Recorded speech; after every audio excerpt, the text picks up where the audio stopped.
Sylvia, One more time.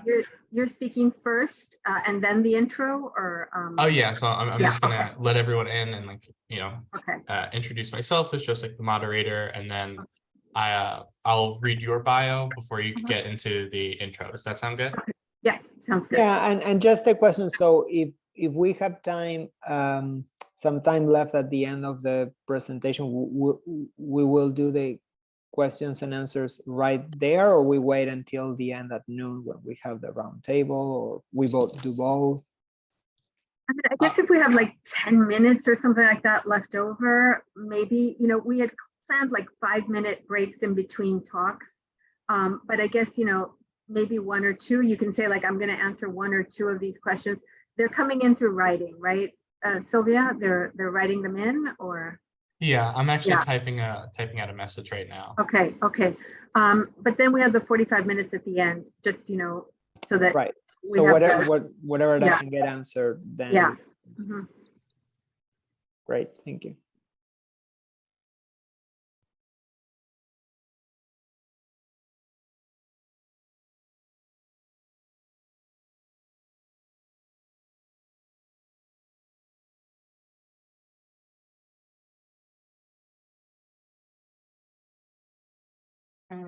And I'm going to start letting people in now.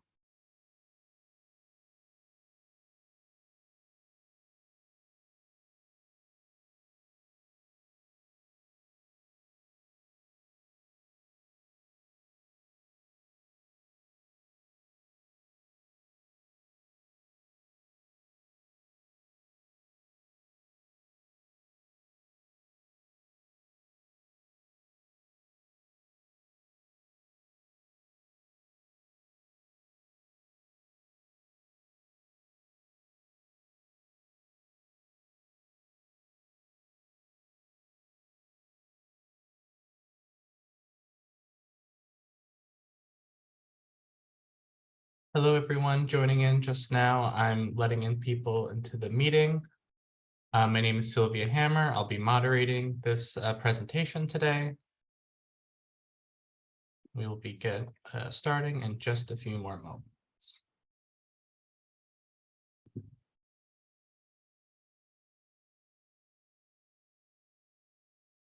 Okay. Hello, everyone. Welcome to the presentation. I'm going to read a little blurb about Dr. Myers, and then we're going to get right into the introduction.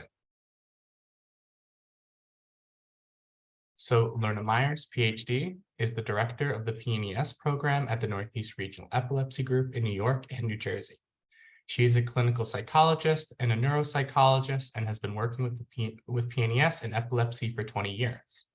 Her research has been published in many peer-reviewed journals, and she's also the author of Psychogenic Non-Epileptic Seizures, A Guide, a handbook for patients and loved ones. All royalties from the book sales are donated to the Epilepsy Alliance America that manages a scholarship for adults diagnosed with PNES. This coming month, Dr. Myers plans to publish a new book, the PNES Pocketbook. With her colleague, Dr. Julia Doss, Dr.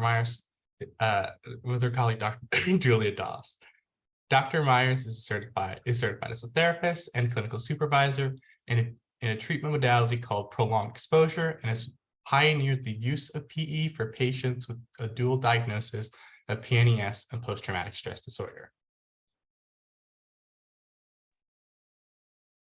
Thank you, Sylvia. Do you have my slides? Yes, pop up? I do. Okay. Okay.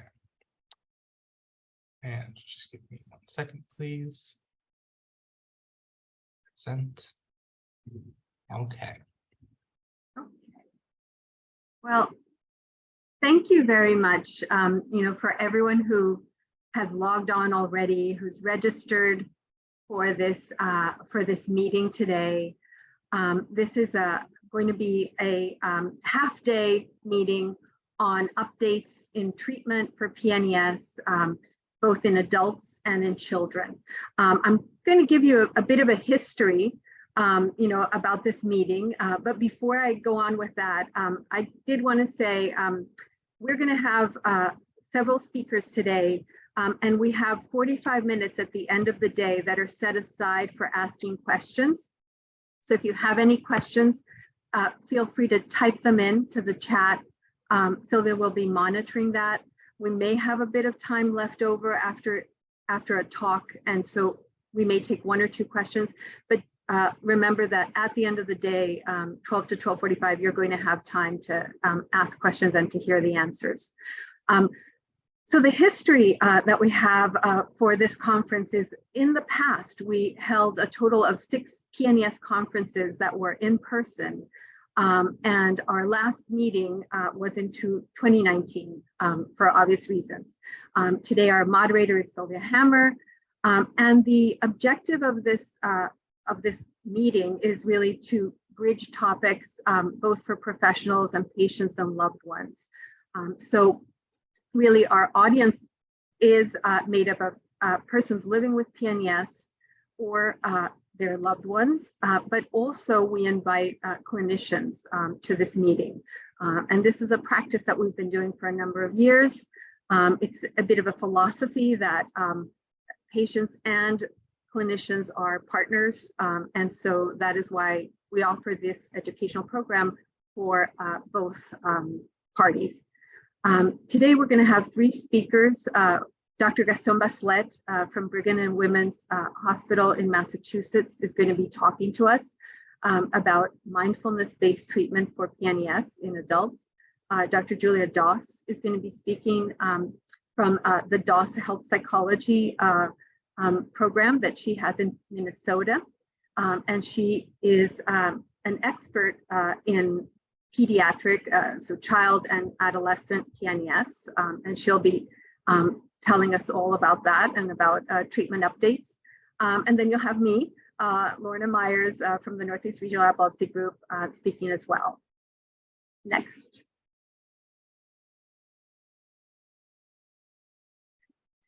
So this is basically the program that you have already read when you registered. And like I said, just stick around for discussion or questions or conversations at the end of the day. We did have the first 2 talks are on adult treatments. So if you're really interested in children and adolescents, you can sort of duck out and then come back, when Dr. Doss is going to be talking about that. That'll be at around 11:10. Next. And actually, yeah. So to start out, this is just an intro. And to start out, we have to start speaking about the name that we use to call these seizures. And the reason we have to do that is because over the years, there's been a lot of discussion over what to call this, this symptom, this disorder. And there are 2 names that we can all pretty much agree on are antiquated and should be abandoned. That's pseudo seizures and hysterical seizures for obvious reasons. But you will still sometimes hear a clinician, a doctor, maybe a therapist use one of these terms. And usually what I suggest is, in a calm and respectful manner to remind the person who's speaking that those are actually antiquated terms. But then there are a slew of current terms. And even now, recently, there continues to be a lot of discussion over what should be the appropriate way to call this condition. So psychogenic non-epileptic seizures, PNES, is what I will be calling them. This is still the most common way of, the most common term if you look at publications and so forth. But in the UK, non-epileptic attack disorder is a way in which this was called, up until a few years ago. Dissociative seizures has sort of taken over a bit in the UK. You'll hear sometimes someone call this stress seizures. And more recently, you will hear the term functional seizures or functional dissociative seizures. Next.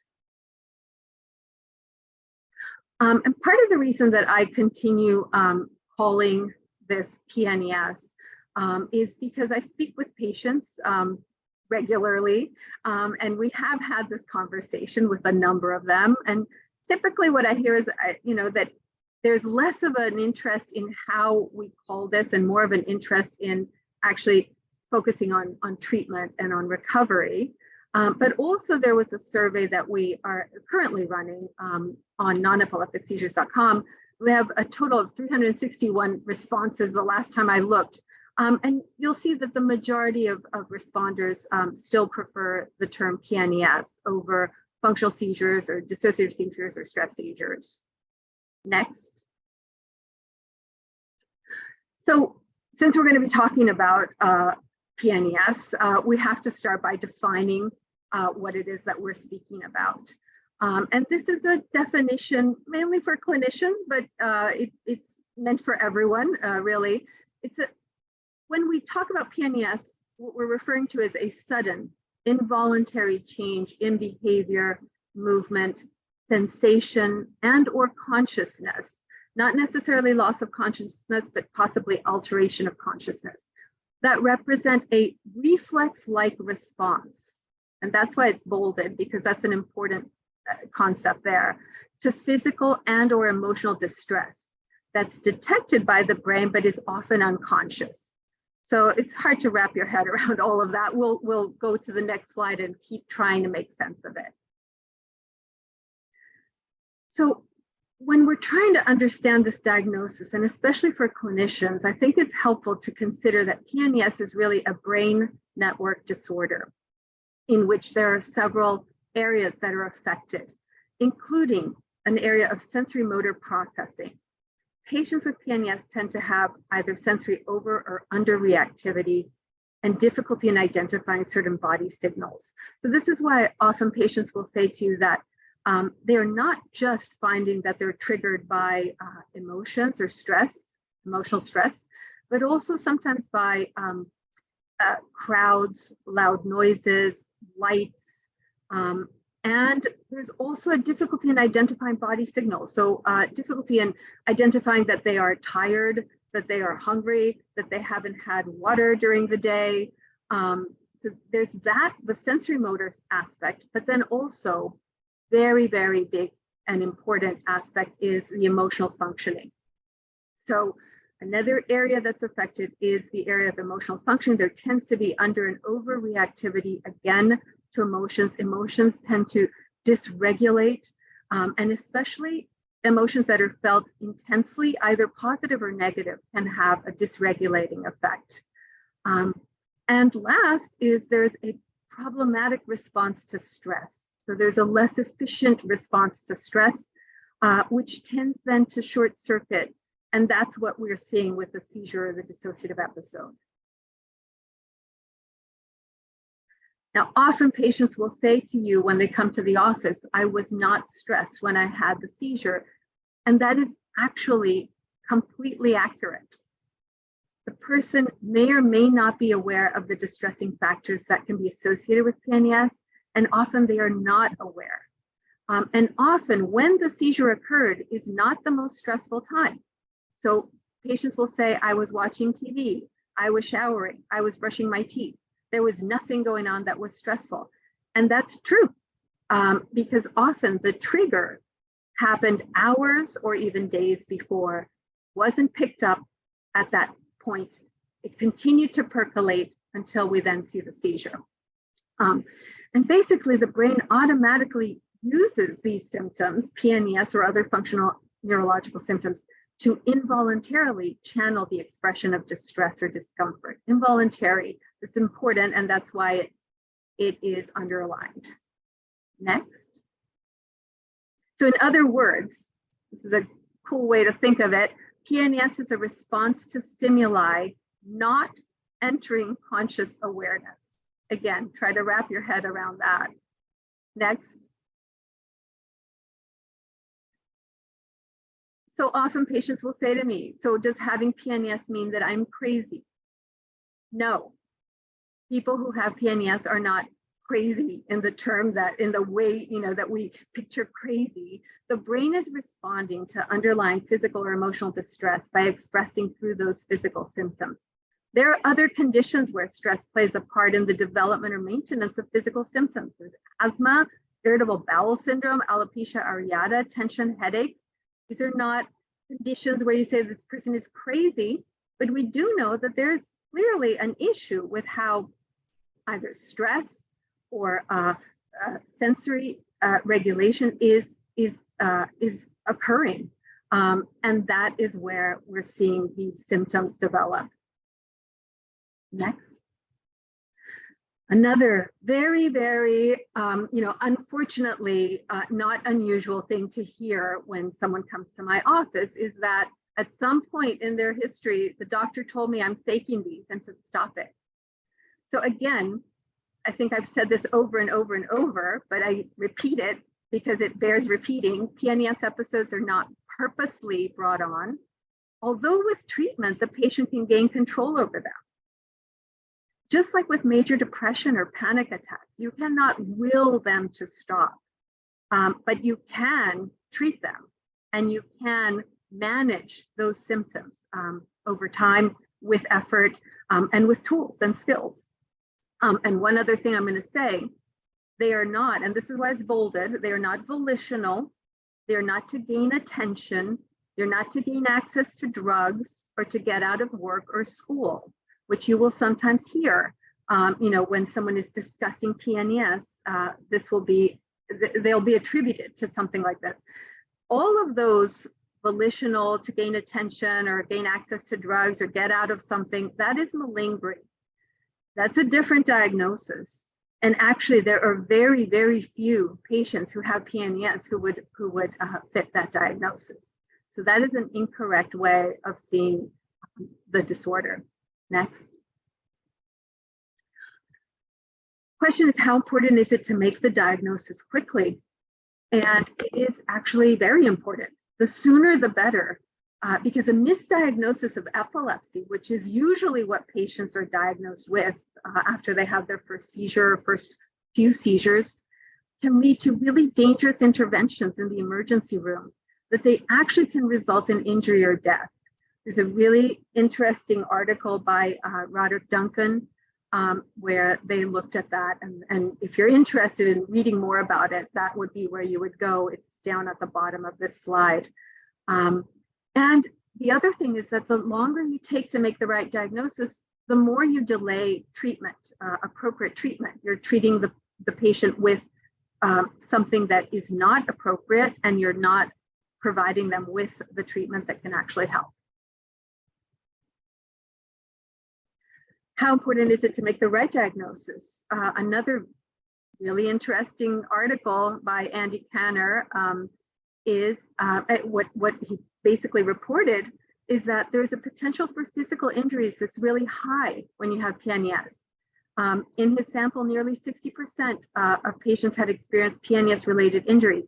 There used to be a bit of a myth that if you had PNES, you didn't injure yourself. But that clearly isn't the case. And I can say that as well, just from what I see in my office, that PNES can actually be quite dangerous. 51% of his sample had experienced PNES at seizure status. So a seizure lasting more than 30 minutes. And almost 30% had been admitted to intensive care units, which is extremely dangerous. Next. So how's the diagnosis of PNES made? If you are someone who has been given this diagnosis, then you probably already know. Good question is, can someone tell if it's PNES or if it's an epileptic seizure just by looking at the event itself? And really no. I've spoken many times to very seasoned epileptologists, and they have sometimes made a mistake, based on initially looking at a seizure, they think it's one thing. And then when the patient has testing through video EEG, they may be quite surprised with what they find. So video EEG is the gold standard. It allows doctors to look at both the brainwave data as well as the images of the behavior, what's going on video during the actual episode. And we'll go through this quickly. These are just some images to break up some of the words that we have in the slides, but just for you to see, this is a baby with the EEG leads. Next. You may have seen this machine, this camera and EEG machine, if you're in the hospital. Next. And if you had an ambulatory video EEG, an in-home test that usually lasts around 3 days, then you might have seen that machine. And then there are some other diagnostic tools that, you know, we need to mention. One is neuropsychological testing. At least for me and in my program, neuropsychological testing is such a valuable tool. I use the report, one, to see cognitively how is the patient doing. It gives me a nice baseline, but I also use a lot of the psych testing to tailor the treatment. So it's going to help me know if someone has very severe PTSD symptoms versus if someone has more issues with stress management, maybe anger management, maybe alexithymia, which is difficulty reading emotions, identifying emotions. So I will tailor the treatment based on that testing. Other interesting thing about neuropsych testing is that often when patients come in and they are having multiple seizures a day or a week, cognitive testing is going to show very, very often that the patient has taken a hit in memory, perhaps in attention, executive functioning, and language. And it's fascinating to see that once the PNES has resolved, and perhaps there's been several months of not having seizures, the cognitive functioning of the patient also improves. Other very important diagnostic tool is the psychiatric or psychological interview. It may take place in the hospital, or it may take place as soon as the patient is released. It's useful because it allows the clinician to better understand the history and the risk factors, but it's also useful for the patient who through that conversation is also starting to comprehend what the diagnosis is and what we understand about how it develops and so forth. And then there may be other tests to rule out non-epileptic seizures, so non-psychological seizures, which would be NES. And there are a number of tests that may need to be conducted to determine if that's what's going on. Question that I get is whether PNES can cause brain damage or be fatal, especially those that are lasting 30 minutes or hours. And the short answer is no. However, if during the seizure the patient has injured themselves, because like we said, there are a number of patients who do suffer injuries during these episodes, there may be a head injury or another sort of physical injury, then the situation changes. And usually I would say to avoid calling an ambulance or going to the hospital unless the typical PNES that episode that the person has not occurred. So unless there's been either an injury or if the seizure looks very different, the duration is unusually long, or presents in some way that is suspicious, then you might then want to go to a hospital to be checked out. Okay, but for the most part, I would say to try to avoid that, because we talked about how hospitals can also be risky in terms of receiving treatments that you don't need, perhaps, you know, intubation, etc. Age, you know, can PNES occur at any age? Is another question that I get. These are actually typical questions I get. That's why I put them on these slides. And although PNES can occur at almost any age, it commonly starts in the teen years. And in adults, it starts between the ages of 25 and 35 is where it's most commonly occurring. But although PNES is rare in children younger than 5, and it's less common in adults over 55, it also has been reported in these ages as well. And a few gender facts. Among civilian populations, and I clarify that because with military populations, it's different, but in civilian populations, PNES is much more common among women. And one thing that we know is that there does tend to be an important difference in risk factors. There is more commonly in women with PNES, a history of sexual assault or some form of childhood sexual abuse. Not in everyone, but it is a more common risk factor. And actually, if you're interested in reading more about the differences in gender, there was an article reference down, it's down there at the bottom of the page that you might want to look at. Next. And the other question is this a rare condition? Because often when you're diagnosed with PNES, you're the only person you know who has that. And so it can feel very lonely and very unusual. And although the number of people affected with PNES is not exactly known, there is a very, very useful article that came out in 2000. Ben Badis was the lead author. And what they found is that PNES is actually about as prevalent as multiple sclerosis, if you look at the numbers that they came out with. And that's bolded because that's an important thing to keep in mind. The issue is that PNES, I think, has had much less PR, much less presence in the education that's been provided to the general public.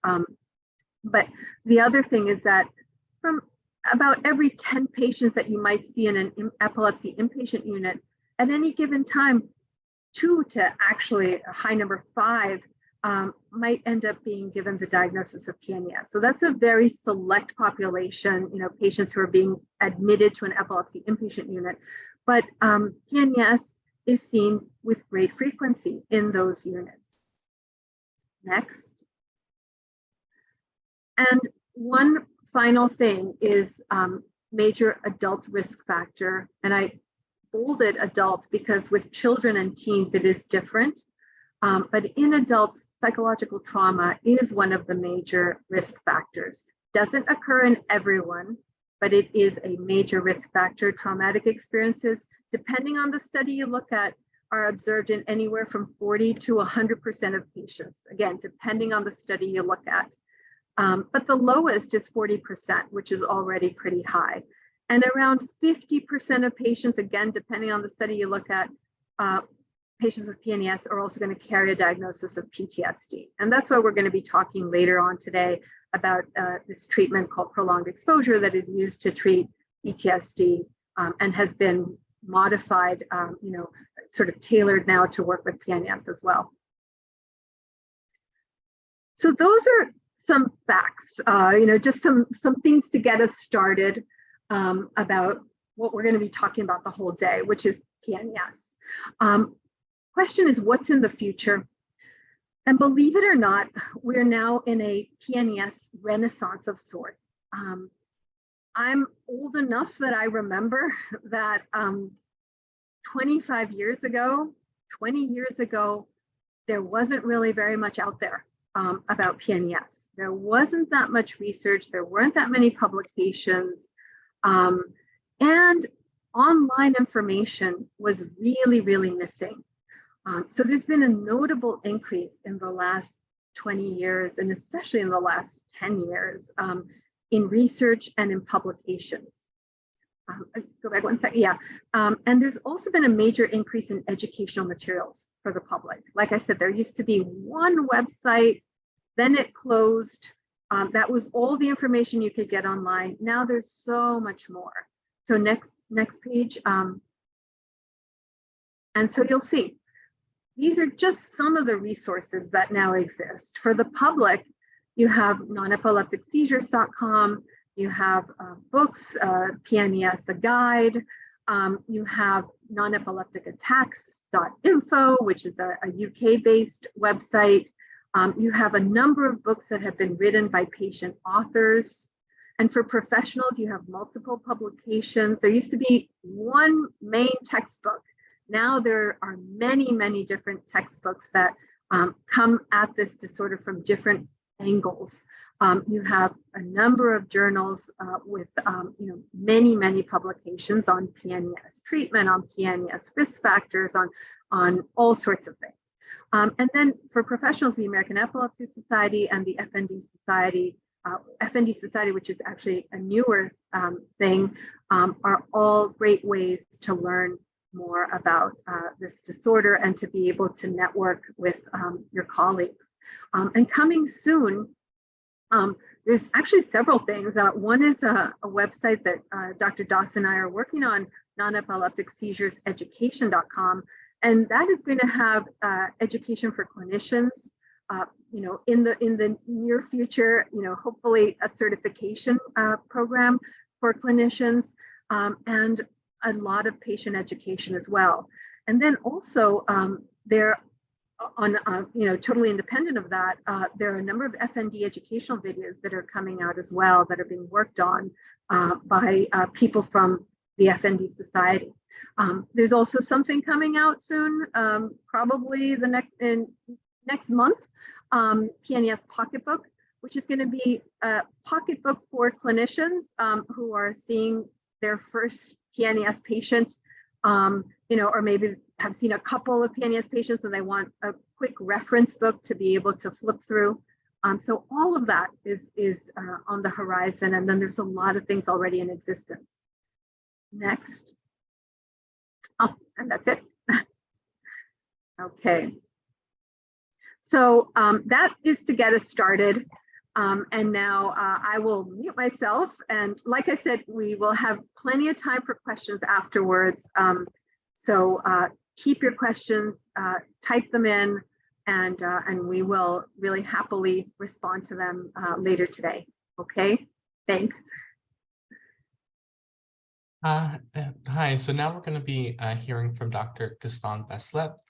Dr. Beslet completed medical school in Buenos Aires, Argentina, and is training in psychiatry at the University of Illinois at Chicago. Dr. Beslet is currently Chief of Division of Neuropsychiatry, a co-director of the Center for Brain/Mind Medicine, and co-director of Neuropsychiatry and Behavioral Neurology Fellowship Training Program at Brigham and Women's Hospital. He leads a clinical research program on functional neurological disorder at Brigham and Women's Hospital and has conducted clinical research to improve understanding and broaden treatment options to address functional seizures and other subtypes of functional neurological disorder. Dr. Beslet is also interested in promoting the integration of neuroscience into medical education and is the Director of Medical Student Education at Brigham and Women's Hospital. And Dr. Beslet is an Associate Professor of Psychiatry at Harvard Medical School. Thank you, Sylvia, and thank you, everyone, for being here this morning. Let me share my slides and see. Can everyone see that? Great. Okay. So thank you again for being with us this Saturday morning. So I'm going to talk about the treatment that we have used at our center, Brigham and Women's Hospital, for almost 10 years, maybe a little bit less than 10 years.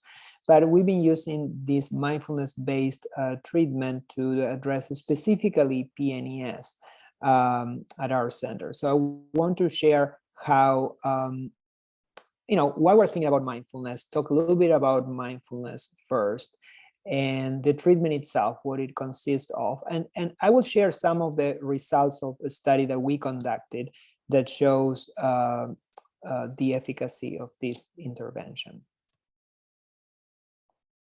These are my disclosures and basically the objectives that outline what I just told you.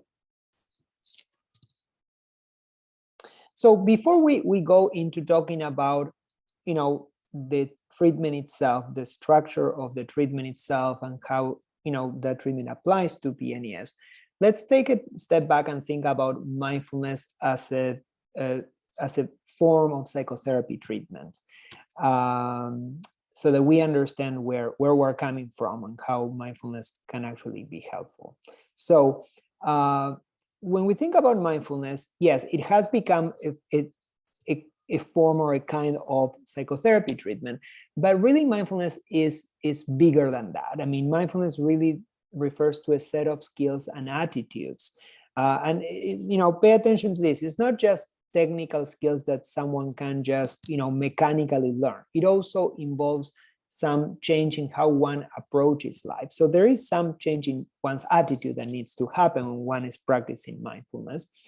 And basically the core component of mindfulness is to retrain attention. So the attention can be paid in a particular way. And there are three components to this that you can read here. One is that one has to be intentional, meaning that, sometimes our attention moves with what's going on in the environment. Through the practice of mindfulness, that is that we become more intentional in what we pay attention to. So that's what it means when I say on purpose. Part of what the change in attention is in mindfulness, that we have to redirect the attention to the present moment. That's the second component. And the other is the attitudinal aspect of that attention, which has to be non-judgmental. So rather than looking for something that is good or bad or any word that may have some judgmental meaning behind it, we're just accepting what we're paying attention to as it is. So that's the core component of mindfulness. Now, mindfulness has really, it comes from a lot of these practices come from Eastern meditation philosophies. So it's not that mindfulness was something that was created with, a behavioral treatment in mind, but then it has been adapted as a form of treatment, and people may have heard different terms. So usually when we talk about mindfulness-based therapies, people refer to these as third-wave behavioral treatments. And, because basically it is somewhat rooted in behaviorism. So, so that's when we adapt mindfulness into a behavioral treatment, basically.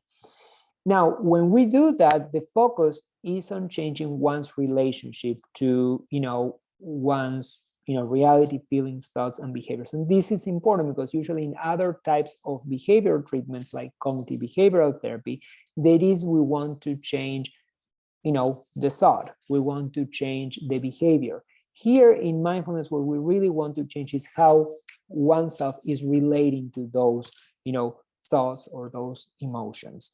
And that's a nuanced difference, but it is different, right? We're not trying to change what we're thinking, we're trying to change how we connect with that thought or with that emotion. So many of you may be familiar that these different kinds of mindfulness treatments have already been developed and manualized, and there are many treatments that are rooted in the practice of mindfulness.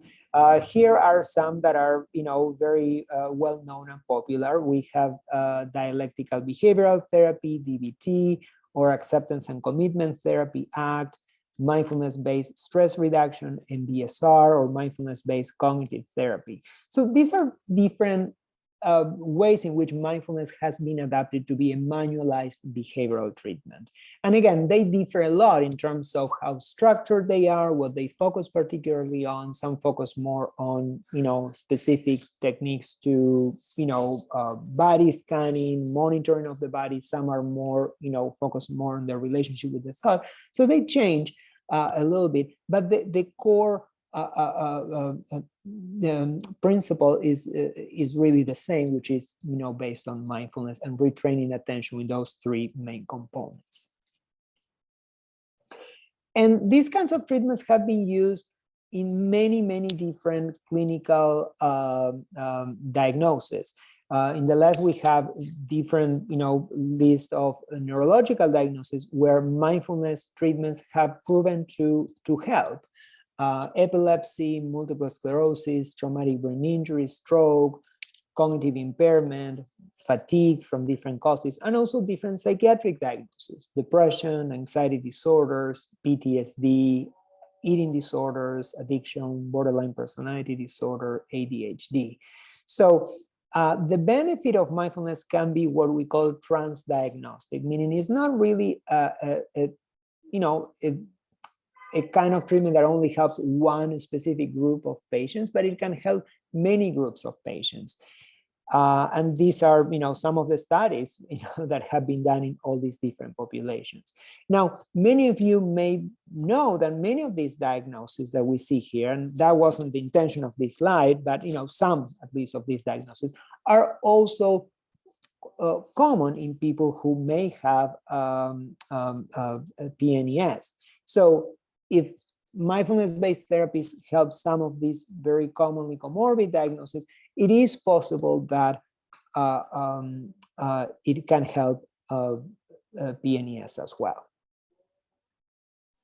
But the practice of mindfulness goes beyond just treating clinical groups or clinical populations. There are effects of mindfulness that are beneficial for the general population who don't have to have a neurological or a psychiatric diagnosis. And these are some examples of studies that have shown that the practice of mindfulness, can help with focus and increase focus and decrease distractibility, can help increase positive affect and decrease negative affect, or it can help improve emotional regulation or reduce emotional reactivity, can help with coping with illness or with pain, and even has effects on some biological functions like immune function or even gene expression. So obviously one looks at this slide and says, well, this is the panacea for everything. And obviously one needs to take these are,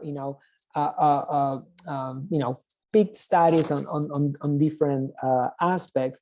But the idea here is that mindfulness can have a broad effect in many different aspects of life, and aspects that people with PNES usually struggle with, which is, for instance, cognition, attention, and emotion regulation. So this is, again, another reason to think that mindfulness can be a useful tool for patients who have PNES.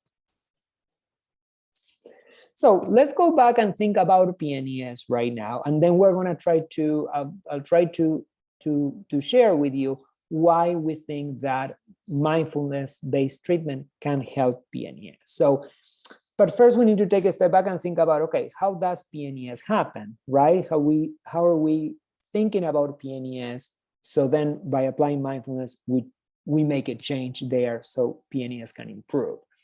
So people get to develop PNES, we don't know exactly, for each person can be different, of course, but there are some risk factors that are well characterized. So people can get to PNES because of different factors or some combination of factors. And sometimes we just, it just happens and we really don't know. But some of the factors that we know have to do with prior traumatic experiences. Dr. Myers just talked about that. And the way that we think that prior traumatic experiences can lead to PNES is because, prior traumatic experiences usually facilitate more hypervigilance, being attentive to what's going on around you, and also tend to facilitate dissociation, which is a way of detaching from an unpleasant or in this case, a traumatic experience, which can be very adaptive at the time of the traumatic experience, but become maladaptive over time. But that's not only the only thing that leads people to develop PNES. Having prior experiences with medical illnesses, some of which could be traumatic in and by themselves, that can lead to a lot of attention to the body. So what we call somatic hypervigilance, being overly attentive to what's going on in one's body. And that also facilitates using the body to express distress. Again, not as a voluntary expression, but a way that, the brain learns to use the body, basically, to do that. Sometimes it doesn't have to be with people who develop PNES may not have had a prior traumatic experience or a prior experience with medical illness, but they have learned over time to respond to uncomfortable experiences just by, separating themselves from the experience and almost like, in a way, dissociating themselves from the experience, because that's what they learned, because that's what worked for them at the time.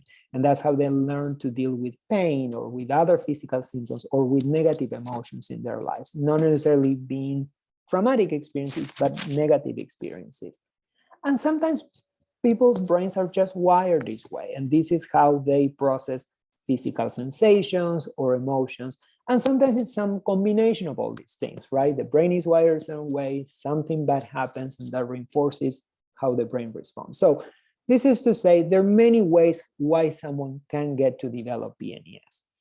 Now, but how does PNES really happen so that then we can intervene and through mindfulness change that? So our brain is permanently monitoring what's going on around it. It only makes sense, right? That's the brain's main job, right? To make sure that we are safe, that we're, doing okay, and to predict what's going on all the time so we can navigate the world effectively.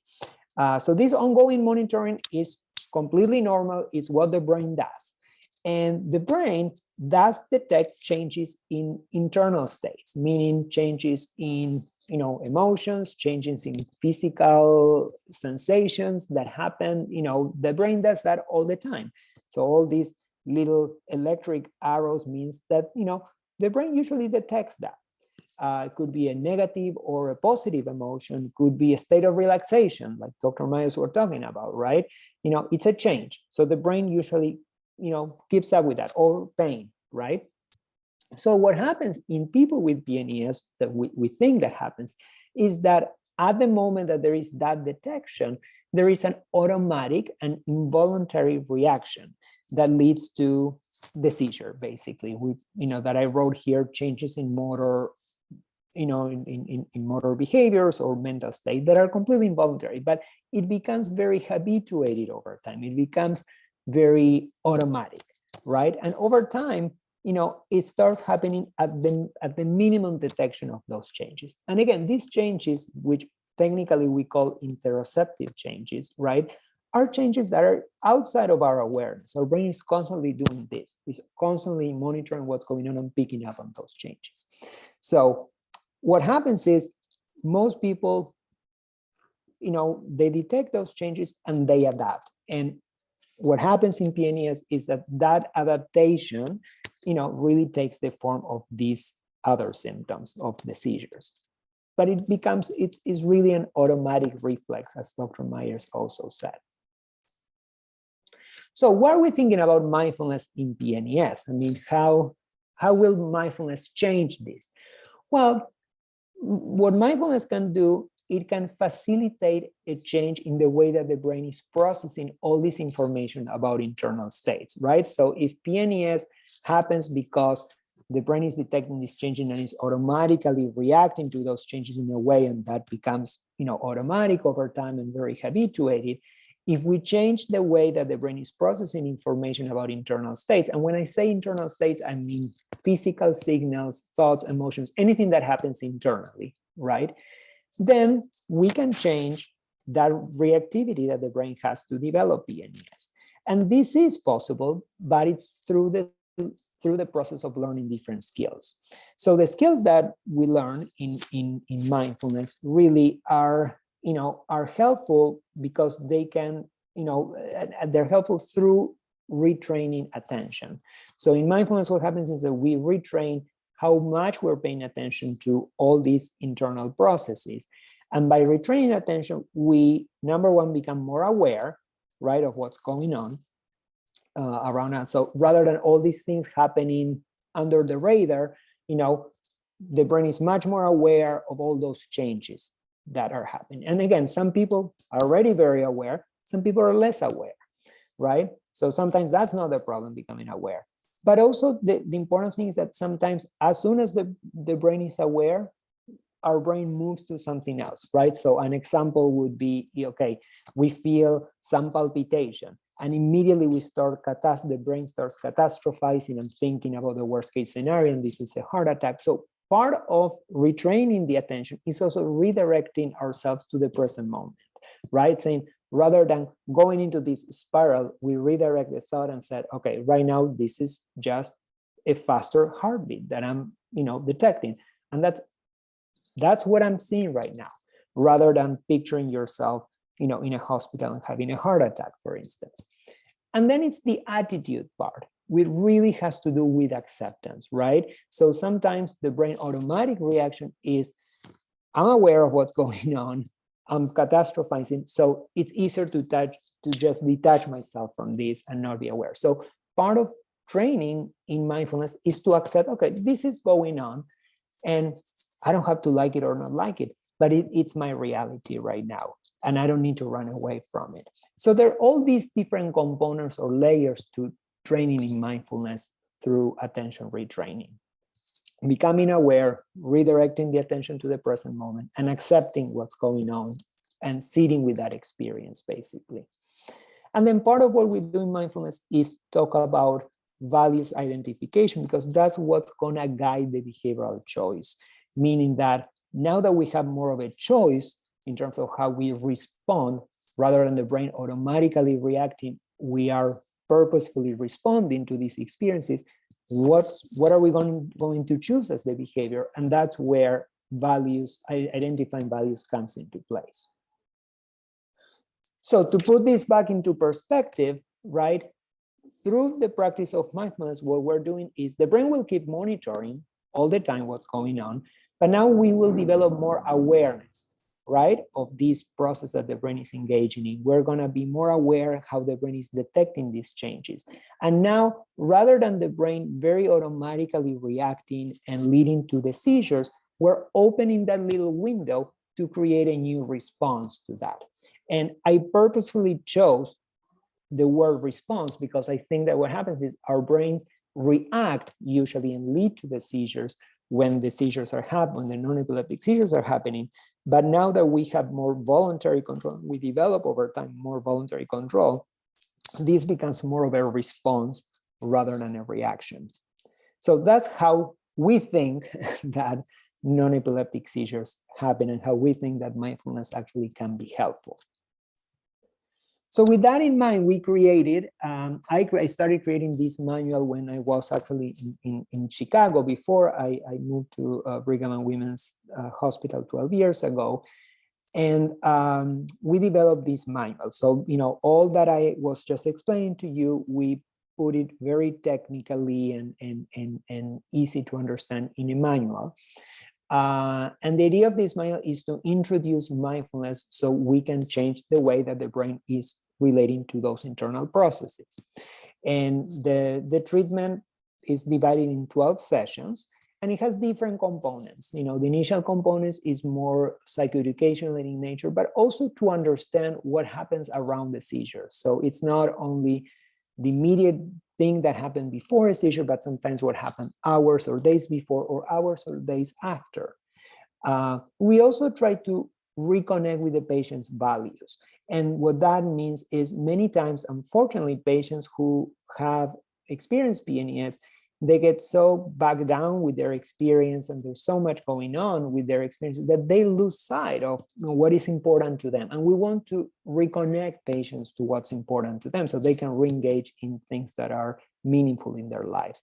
And that's important because that also helps redirect attention to what's important. It's not just, let's talk about something that is not your symptoms. It's really about, okay, let's try to reconnect what's really important to you rather than only talk about symptoms, because talking more about symptoms actually can make symptoms worse sometimes.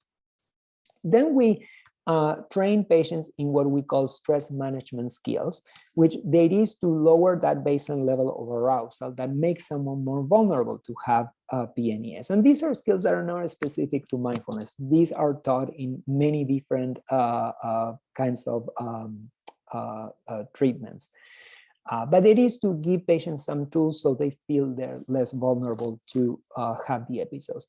And after that is when we start introducing the idea of mindfulness and what I call, we train patients in the present moment awareness muscle, which is basically what I was just saying before, right? Retraining attention intentionally, being on purpose to develop more awareness, to redirect to the present moment, and to accept one's, reality.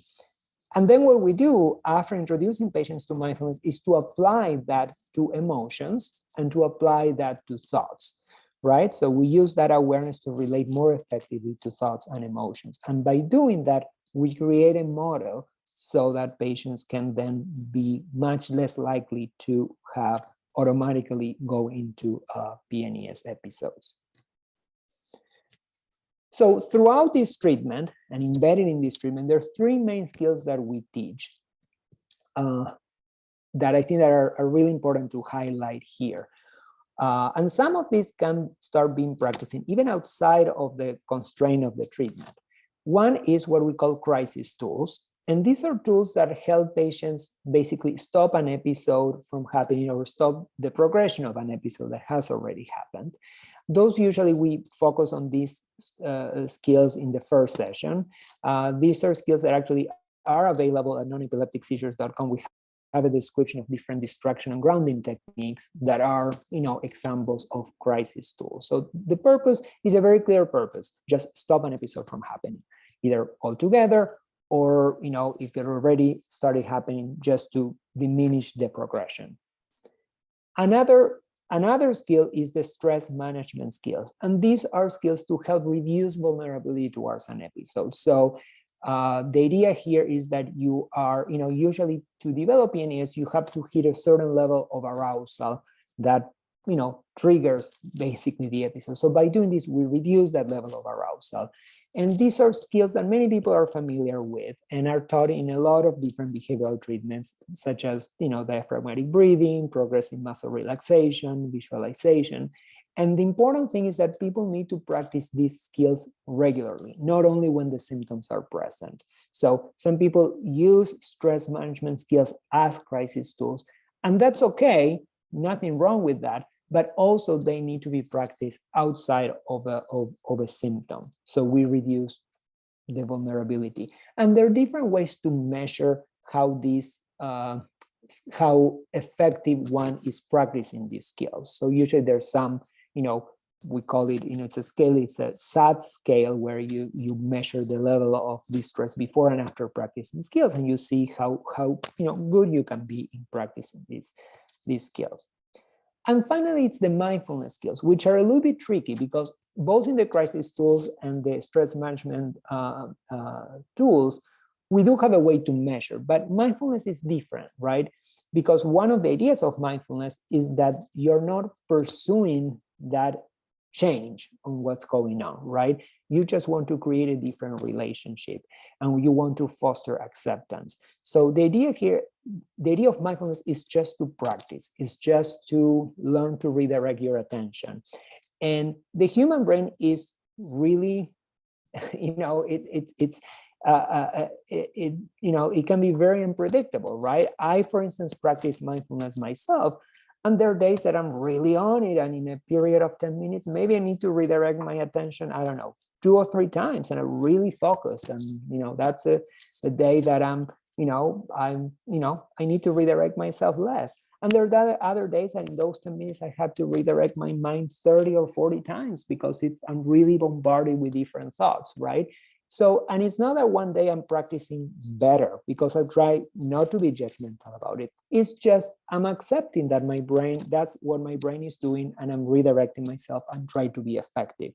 And what I'm, what I have a purpose of doing during those 10 minutes, for instance. So that's the idea of mindfulness, really. The idea of mindfulness is not to pursue a specific change, but to accept what's going on and do the best to manage that situation. There are some apps that can train someone in some mindfulness skills. Headspace is one that I particularly like, but that's not the treatment. Obviously, that's not the same as doing the treatment, but it's a way to start becoming more familiar with mindfulness. And of course, they need to be practiced regularly. So last, I want to briefly talk about the treatment manual itself that I developed, and then with some help from other colleagues since I've been at the program. So each session in the manual, as I said, it's 12 sessions.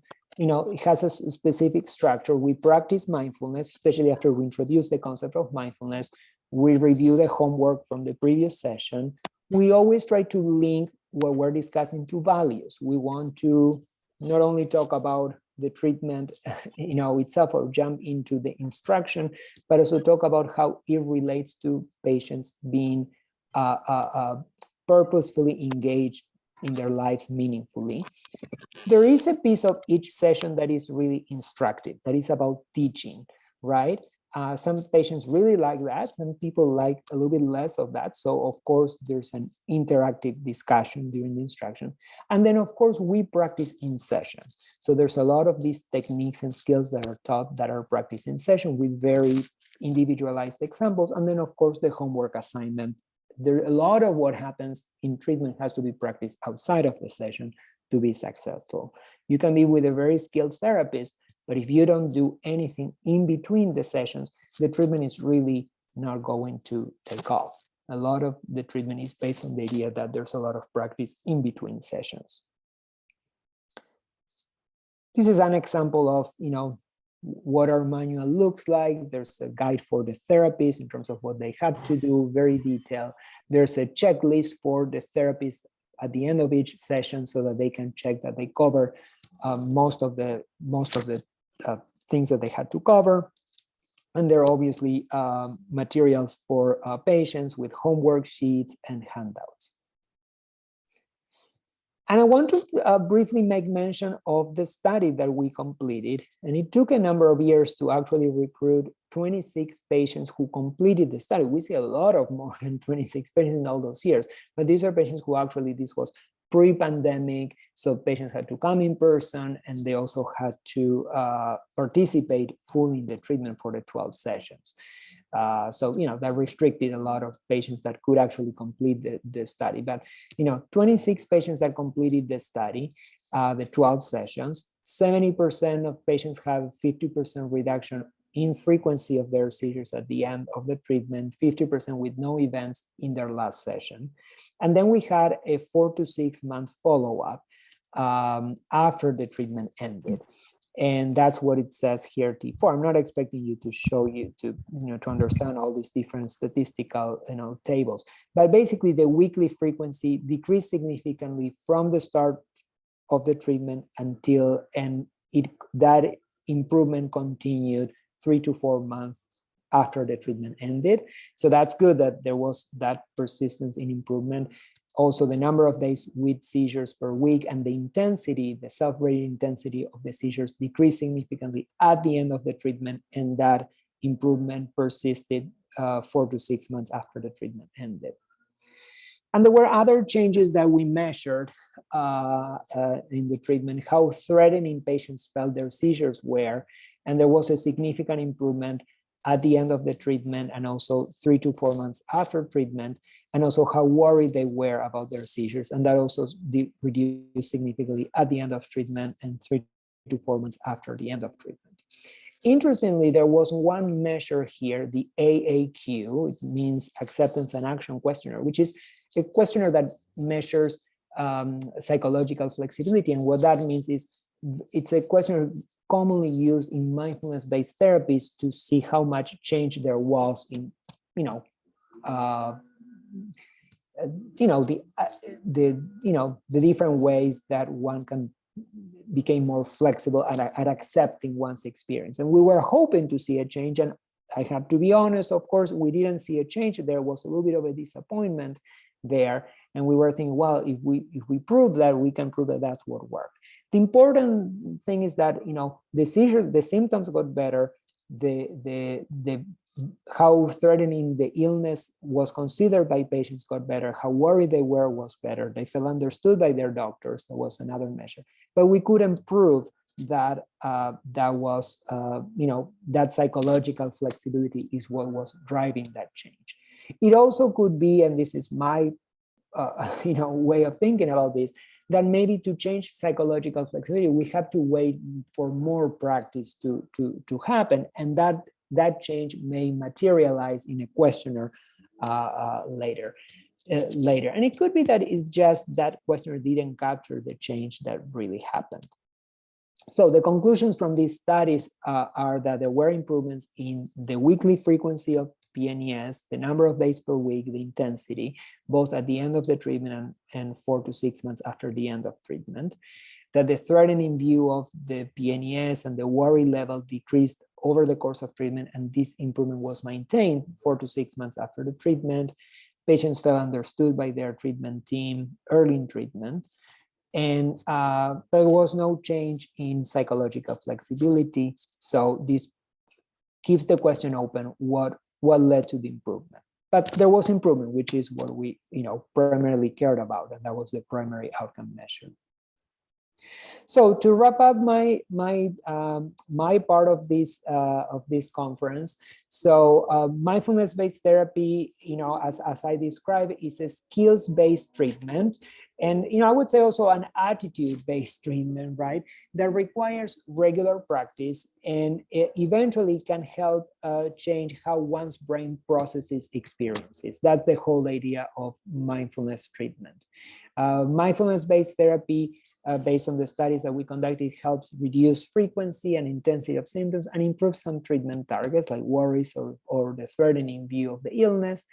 But of course, we need larger, bigger studies, with the control intervention to really understand, if this treatment is any better than, treatment as usual or supportive treatment. That's still unanswered. But yes, so that's been our work in the mindfulness, with our mindfulness-based approach for PNES. Thank you for staying on the call and paying attention.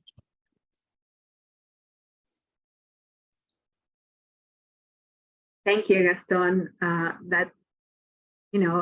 think that you're on the right track with mindfulness-based treatment with this particular disorder because of a lot of the quality, the characteristics that it has, right, in terms of dissociation and so forth.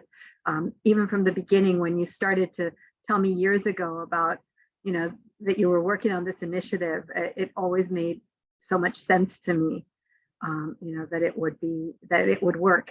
I don't know what happened with the AQT, is it? AQ, yeah. I don't know. Yeah. Always frustrating, right? When we don't get what we're thinking we're going to get. But like you said, the important thing there is that they actually improved, on all of these other measures, and especially with the seizure frequency and intensity and so forth. Yeah.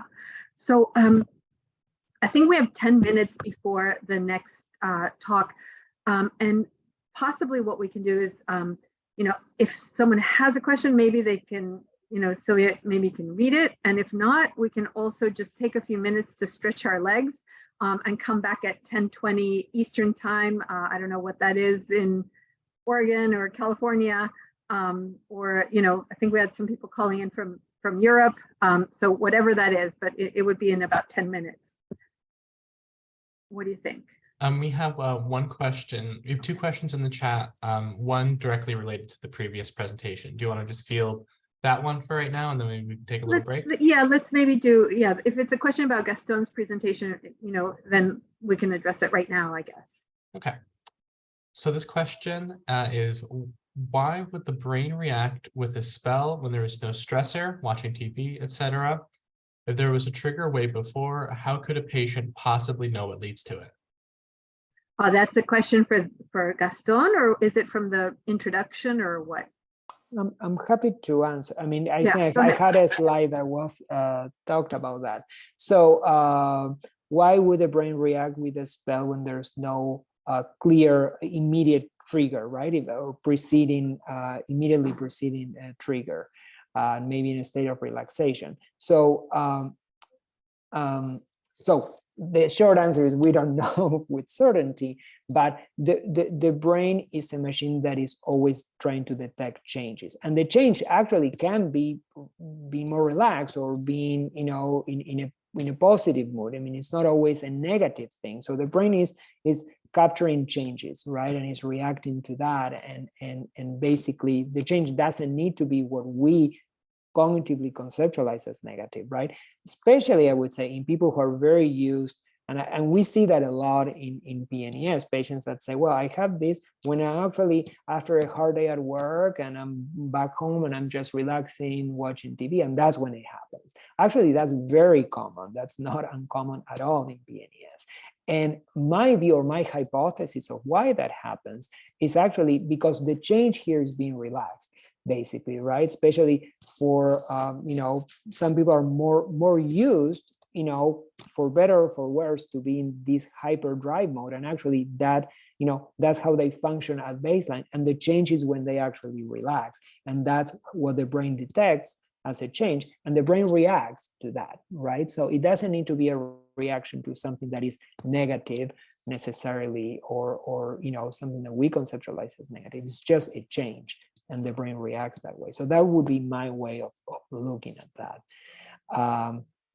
And it says, if there was a trigger way before, how could a patient possibly know what leads to that?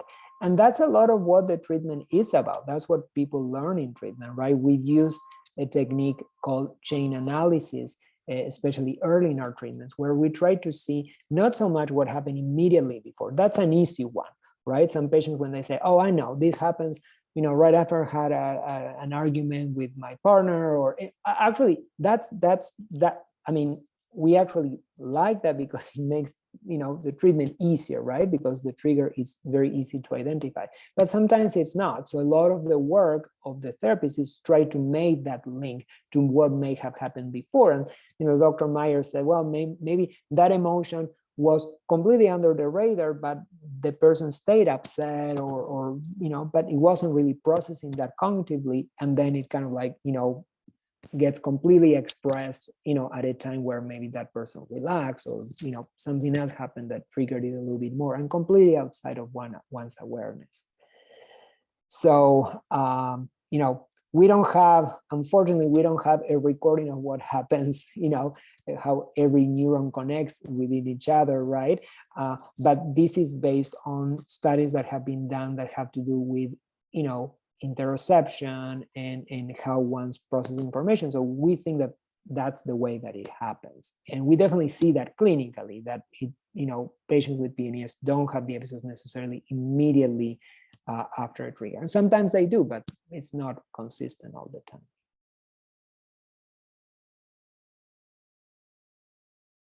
And with that, we have a couple of more questions. We're getting to about 10:15 soon. Do we want to field one more, or do we want to save those for the end? I think probably we save for the end. And if someone is going to leave, can they send the question and, you know, privately, Sylvia, to you with an email or something like that? Because I'm just wondering if Yes. maybe we will miss out on the 12 to 12:45. Yeah. Yes. Okay. And also just one more question. Someone was wondering where they could find the recording once we're done. Which website do you think they might be able to find that on when everything is done? We're probably going to upload it on nonepilepticseizures.com. Okay. Yeah, I just wanted to answer that one real quick. Yeah. Okay, so it looks like take a 5-minute break, and then we'll get into Dr. Meyer's presentation. Great.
Okay, I think we can get started, Sylvia.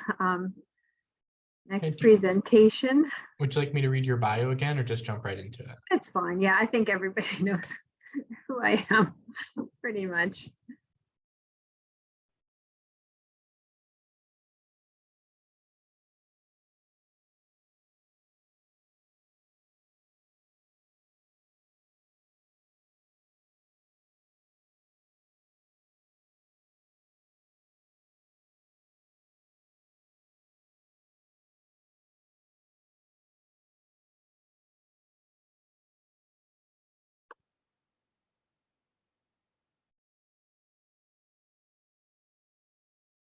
Okay. So I hope everyone is back from stretching their legs a little. And we're moving on now. This is our second lecture or talk on updates in treatment for adults who have PNES. And in this particular talk, we're talking about patients who have PNES and PTSD, so carry both diagnoses and type of treatment that can be useful for those particular patients. So no actual or potential conflicts of interest in relation to this presentation. Next. And so what is prolonged exposure? And I'm trying to present this in a way that will make sense to clinicians and also will make sense to patients. But sometimes you may see, that you may hear or you may see a slide is a little bit directed more at one of the audience members that we have versus another. But basically prolonged exposure is a type of cognitive behavioral therapy, but it was designed to treat symptoms resulting from psychological trauma. It's designed specifically to treat PTSD. It's been around for decades. There are many studies supporting its efficacy and effectiveness. The effectiveness of this treatment has been reported with the widest range of trauma populations. And there are many therapists who are certified in PE around the world. So all of those are good reasons to use prolonged exposure. And the initial thought that I had when I started to work with PE was the last point, that there are many therapists certified in PE around the US and around the world. And that might be really useful for patients who have these two conditions, PNES and PTSD, so that they would be able to find treatment that could help them. Next. So the rationale behind prolonged exposure is that PTSD, the condition of PTSD, is maintained by avoidance. And there are avoidance of different things, avoidance of trauma-related thoughts and images. So for example, if something really traumatic has happened to someone, often they will try to manage that through not thinking about the memory, not thinking about the images and the thoughts associated to that traumatic event. Also avoidance of trauma-related situations. And also then the presence of dysfunctional cognitions. So after we have experienced something very traumatic, it's not unusual to find that your view of the world has changed. The world seems much riskier and more dangerous than it was before this happened, but also a lot of times your view of yourself changes. So you may see yourself as incompetent. Why do I have these symptoms? Or you may see, you may second guess yourself. Why was I even in that situation? Or why didn't I do X, Y, or Z when I was there? And I want to give just a very quick example because otherwise we're just talking up in theory. So let's say that someone, and people who have worked with me will recognize this example, but what we're talking about with traumatic experiences is someone at 4 p.m. decides to go to their local Starbucks to get a cafe latte. And when they are coming out of the store, they get mugged. So someone who is going to manage this experience through avoidance will likely go home and try to not think about what happened. will try to go to work the next day as if nothing happened, and will literally then also start to avoid anything that is related to that assault. So typically the person may then not go to that particular Starbucks ever again. But with PTSD, with avoidance, it starts to spread. So the person may also then say to themselves after a few weeks, I'm not going to go to any Starbucks. I'm not going to drink cafe lattes anymore. I'm not going to go out at 4 p.m. So all of these trauma-related situations, some which are really clear to see, but some which are not, also start to be avoided. So the person tries to forget or not think about the memory. Often family members or people will also say the same thing: forget about it, move on, it happened, but now you have to continue with the rest of your life. So avoidance is really the key issue here. And then the dysfunctional cognition. So that person may say, to themselves, well, actually, I can't go out after 4 because, something bad happened. And, how do I know that this isn't going to happen again? But at the same time, also starting to look at themselves, and wondering, how is it possible that I'm not able to go out after 4? So the view of oneself changes, the view of the world changes, and avoidance starts to take over. With PNES, the way I see PNES within this framework is that avoidance of emotional dysregulation and of physical dysregulation is also managed through these dissociative seizures. Next.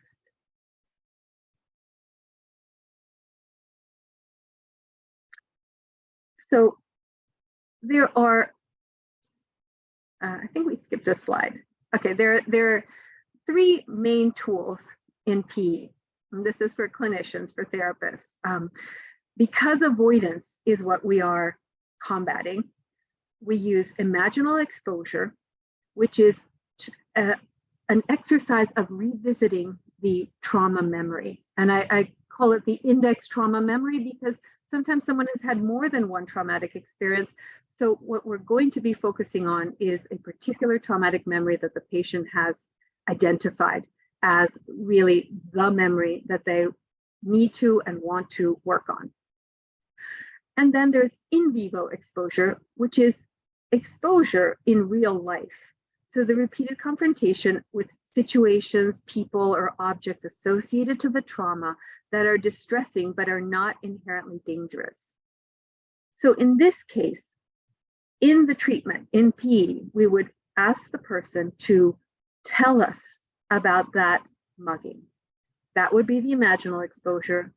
And then we would design a list of items that are now being avoided in real life, which might be drinking cafe lattes, might be going out at 4 p.m, might be going to a coffee shop, a 7-Eleven, because, okay, Starbucks are now being avoided, but maybe we can start with the Starbucks, maybe we can with a 7-Eleven or, or some other local coffee shop, and then perhaps even go to a Starbucks in a safe place, in a safe neighborhood. And in that way, you're progressively approaching and exposing yourself to things that are not inherently dangerous and that the person usually wants to be able, this is the important thing, the person wants to be able to do some of these things. And gradually we do that, we're approaching it. And the last tool that is really useful in PE is post-imaginal processing. So once we've talked about the memory, once we've gone through the memory, once we've looked at the in vivo exposure for that week, what exercises has the patient been working on? We do a lot of post-imaginal processing, which is after we've talked about the memory, we then continue to talk about it. We're not repeating it, but we're still examining it, analyzing it.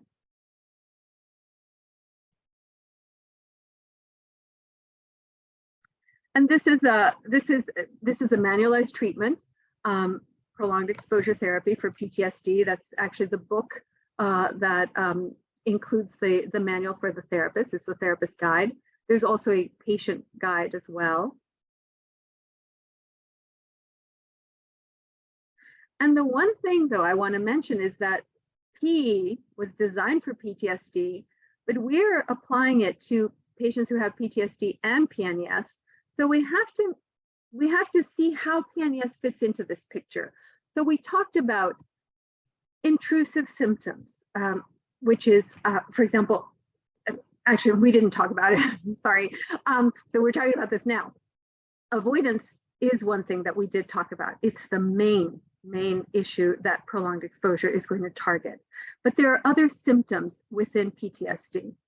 Intrusive symptoms are when someone is going along their day and suddenly something reminds you of what happened, and you have a thought or you have a memory that suddenly intrudes on in your consciousness, and then you try to avoid it by pushing it down. That leads to hypervigilance, because you find that you have to be alert and aware of what's going on around you, just in case you encounter something that would trigger those intrusive symptoms. So avoidance is used as a result of the hypervigilance. That is the response that you have when you encounter anything that might be a trigger. And then you have negative thoughts and mood. We talked about how you see the world differently, how you see yourself differently. And from my perspective, I see PNES as an avoidance 2.0. So all of these other symptoms are very serious and very disabling, but PNES is even a more advanced, more disruptive form of avoidance that is triggered not by you thinking, oh, I don't want to think about this memory. This is triggered automatically without you actually deciding, I'm going to try to forget this. I'm going to try to get away from this. And that's why it's a 2.0. Next. Now, I do want to say one important thing, and I'm talking here to clinicians. Not all patients who have PNES are diagnosed with PTSD or have experienced psychological trauma. So you would not use PE for a patient who does not have this diagnosis, okay? However, around 90% of patients with PNES do report a history of psychological trauma, and around 40 to 50, depending on the study you look at, meet criteria for PTSD. So PE would be appropriate for those patients, the ones who meet the criteria for PTSD. And some take-home messages: PE can be used safely and effectively in PNES. This is often a question that I get from PE therapists.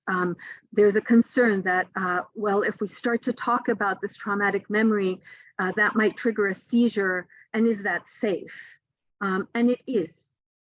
It is, and we've been doing this now for many years. And having a seizure in the session itself is actually something that the patient and I can work on. Certain modifications, though, to traditional PE are necessary. And then I was asked many years ago, why do you think this works? Sort of like Dr. Beslet, who thinks that his treatment works because there's an increased acceptance and mindfulness. And my understanding of why this treatment works is that by the end of the 12 weeks or 12 sessions, the patient has achieved improved emotional regulation. And that, for me, is key. Now, the question might be, can I prove that that is why the patients improve in the way that they do? And I really can't. But it's basically more from experience and from observation that is what I think is actually getting us to where we get to by the end of the treatment. Now, there's been two studies that have looked at PE with patients who have PNES. The first one we published in 2017. It was an uncontrolled case series. We had 16 patients who came in one after another and were treated with PE. And by the end, by session 12, the majority reported no seizures. And then a follow-up revealed that gains that had been made by the end of the treatment had been sustained. So seizure frequency was still low, was still down. And in addition, I didn't put this in the slide, but in addition, a number of patients had been able to return either to school or to work, which is an important measure as well. Go ahead. And the other thing that we found is that there was a significant improvement in PTSD symptoms as well as in depression symptoms. So we were measuring PTSD with something called the PNES, and we were looking at depression with the Beck Depression Inventory. And in both measures, we found that from first session to last session, there was a significant improvement. Next. And currently, we don't have this published, but currently we are in the process of running a randomized controlled trial that's sort of the gold standard in treatment outcome research. And this is a randomized controlled trial where we have 2 different interventions, and patients are assigned to one or the other randomly. One of the interventions is prolonged exposure therapy, PE, and the other one is a psychoeducational skills building supportive therapy. So patients are receiving a treatment regardless of what branch they get assigned to. And both of these treatments we've actually been using for many years. So this is different than some studies where they will assign half of the patients to a treatment and half of the patients to a waiting, sort of like a no treatment, or treatment as usual, which means no real treatment, but perhaps seeing a neurologist every so many months and so forth.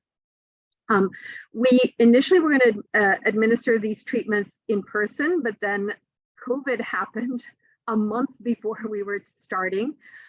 So we had to rewrite our IRB, and the treatment has been now administered, is being administered virtually. We needed a number of 30 patients in total, 15 for each treatment branch, after speaking with a statistician. And the treatment is 12 sessions. Each one is 90 minutes long. And we have 3 therapists who are also somewhat randomly assigned to treatments, to patients. It also depends on their schedules and so forth. And so far, last time I looked, we screened a total of 38 patients. A total of 26 have been enrolled.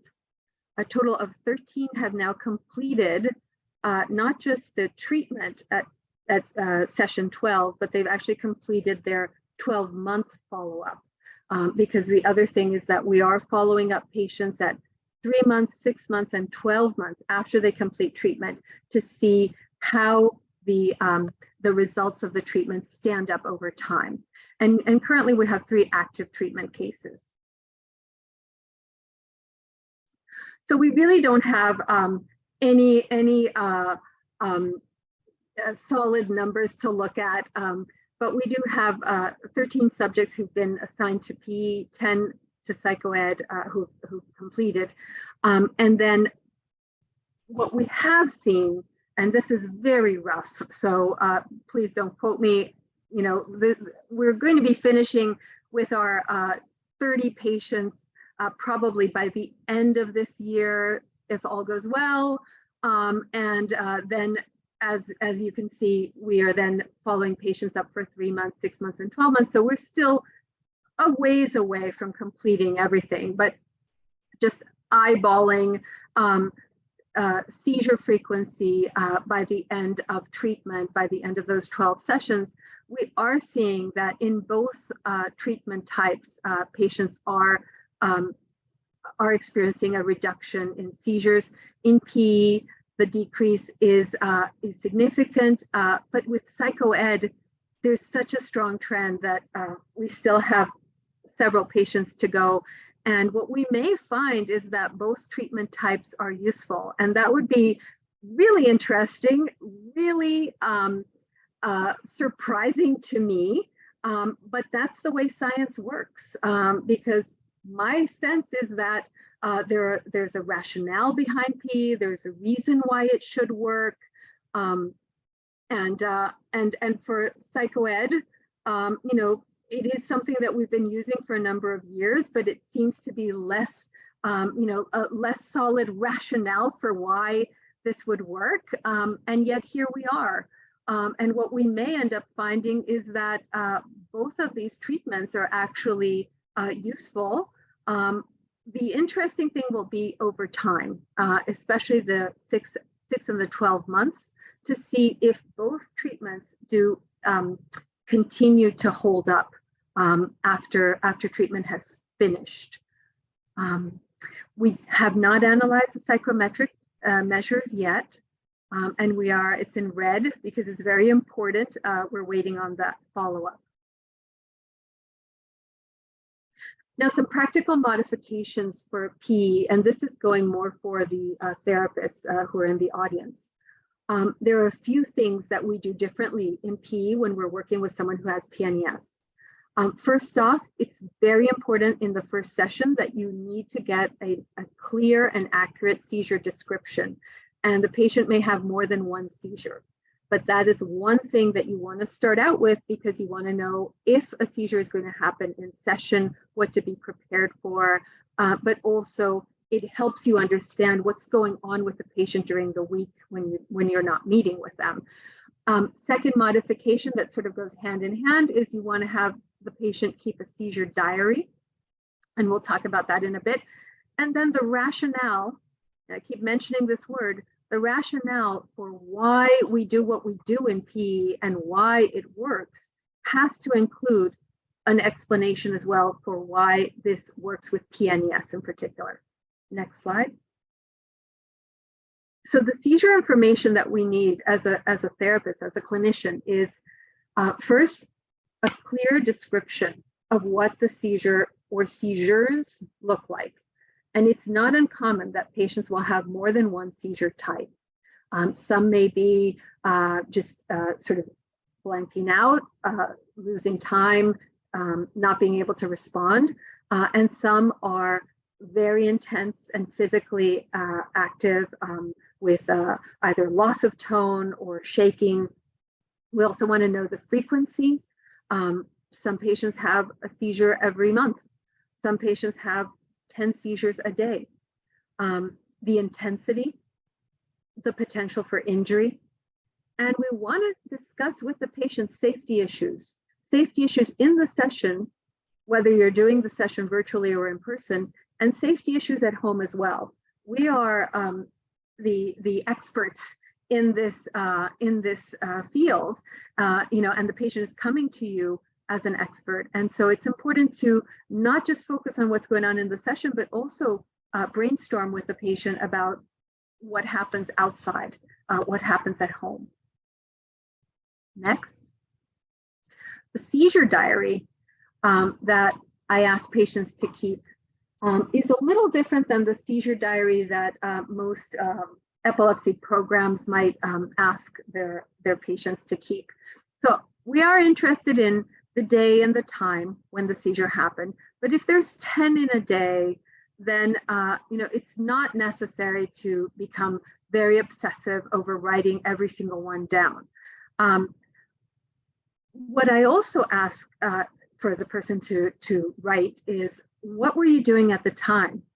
But like we already said, I think I said it, in the introduction, Dr. Bachelet also said it in his talk, is that usually what you're doing at the time of the seizure is almost never stressful. Sometimes you'll see that, oh, well, I had this blow up with my partner and I had a seizure, like in the middle of it. But that's not the most common presentation. So usually what you're doing at the time, not very stressful. Like I said, not uncommon to hear someone say, I was watching a show on TV, I was just resting on the sofa, I was brushing my teeth. So what's more important for us is to then go back, rewind. Okay, what happened earlier that day? What happened that week? And we're looking for triggers for emotional or physical dysregulation. We're looking to see, was there anything that was out of the norm? Was there anything that was upsetting? Was there anything that was really exciting this week? For example, sometimes someone will say, well, I got a promotion, and when I got the promotion that I've been, hoping to get all this time, I had a seizure. So positive and negative intense emotions, but also physical. Has there been pain during the week? Has the patient had a migraine? Has there been an intense work week where it wasn't possible to rest? Has there been issues with sleep? And our biggest emotional dysregulator that we're going to see when we're working with PE, and that you don't necessarily have to include in the seizure diary, is going to occur during the session itself when we're doing imaginal exposure. So usually I say to patients, you don't have to write that one down because we're here together, and we can see what's going on with it. Next. And then tweaking the rationale. Like you saw at the beginning, there's a book, there's a manual, it's the therapist guide, and it talks very much in detail about how the rationale is presented to the patient, but that has only to do with PTSD. So we do have to talk about the less common reaction to trauma, which is PNES, and that's why those patients are here seeing us. With trauma, our brain defense through avoidance, PNES is an avoidance 2.0. The brain at some point in someone who has PNES discovered or activated dissociation either during the trauma or over a lifetime. And at this point, what we're seeing is that PNES is really a sort of chronic dissociation, and it's unhealthy. It becomes a well-worn pattern. And what we need is, through treatment, what we're going to be doing is showing the brain that it can tolerate pain or discomfort or distress associated to that memory, and a dissociation or a dissociative episode or a non-epileptic seizure is not necessary. So through imaginal exposure, what we typically see is that when we start on session 3 talking about the memory itself, there is often a seizure that occurs. As soon as we go into that wound, the brain reacts with a seizure. What we do is, and this is why rationale is so important for the patient to understand as well, is that once the seizure is over, we will return to what was being discussed. And we're doing that not because we're in the business of torture, but because we're in the business of showing the brain that this is something that's very distressing, it's difficult to tolerate, but you can do it. You can sit with this without having to use a dissociative episode. So that's really key. And that is what teaches, in my opinion, to tolerate distress, emotional dysregulation, and to begin to regulate in the presence of very distressing content. Now, the patient is not only learning and practicing this increased tolerance of distress in the session itself, but also part of the homework is to listen to the session that is taped at home. So there are really 2 instances of exposure during the week. Typically, one is in session and one is when listening to the tape. And like I said, initially, seizures might be triggered in the presence of that memory. But as the patient begins to learn how to tolerate that, increasingly, they are themselves surprised when they're able to either tell the memory or listen to the memory, and they start to see that a seizure is not triggered. And that's really a turning point in the treatment. So to wrap up, what are our treatment goals? Obviously, number 1 is absence of seizures. Sometimes I've heard other professionals say that absence of seizures is not all that important as long as we are achieving improved mental health or improvements in mood disorder or in anxiety and so forth. But I talk to patients every week, and I can pretty much assure everyone that the one thing that patients really want is an absence or dramatic reduction in seizures. So that has to be our goal in any treatment that we're doing, working with someone with PNES. Second goal is emotional regulation. We need to help the patient, and this is what goes on during a prolonged exposure treatment, to reduce their alexithymia, to become much more aware of what they're feeling and being able to actually name the feelings, identify them when they feel the change in their body, and also to be able to effectively manage emotion. And that's what we're doing when we're talking about this memory. We are learning to effectively manage very intense emotion. And if you can learn how to manage that intensity of emotion, then you can certainly manage the stress of maybe having an uncomfortable conversation with your partner or with your boss or with your teenage kid. Other goal is improved coping skills. We want to replace avoidance, and we want to replace this emotional dysregulation with more task-oriented skills and with more assertiveness. Being able to speak up, being able to set a limit to people and feel comfortable with that. And then the other thing, which probably the prolonged exposure people would be surprised about, sort of the last thing that I'm really interested in achieving, one of my goals is obviously to reduce the post-traumatic stress symptoms and to improve the mood symptoms. But always, when we're working with someone who has PNES, I think it is only fair that our number one goal is to target the seizures and to see an improvement in that. Next. Okay, there are a number of references here. You don't have to write this down or anything. You know, like we said, the recording will be available on nonepilepticseizures.com. But also, I'm going to give you my email, and you can always write to me. You know, if there's anything. Sylvia, was there one more slide, or is that the last one? Let me check. Give me one second, please. Because I really enjoy getting emails from people, believe it or not, and I get a lot of them. Let's see, one more. 1 second, please. Yeah. There. Oh no, I didn't put it. Okay. Sorry. So anyhow, so these are some additional resources, but I will type in the chat what my email is, because if you're interested in one of these articles, or if you have a question, you know, or if you're a patient, you know, and has a question about PE, you know, feel free to email me. I usually say if I haven't responded in 2 or 3 days, email me again, because I may have not seen it, or, you know, may have not gotten delivered or whatever. Okay.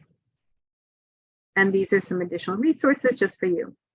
There's my email, see? So there it is, lmyers@epilepsygroup.com.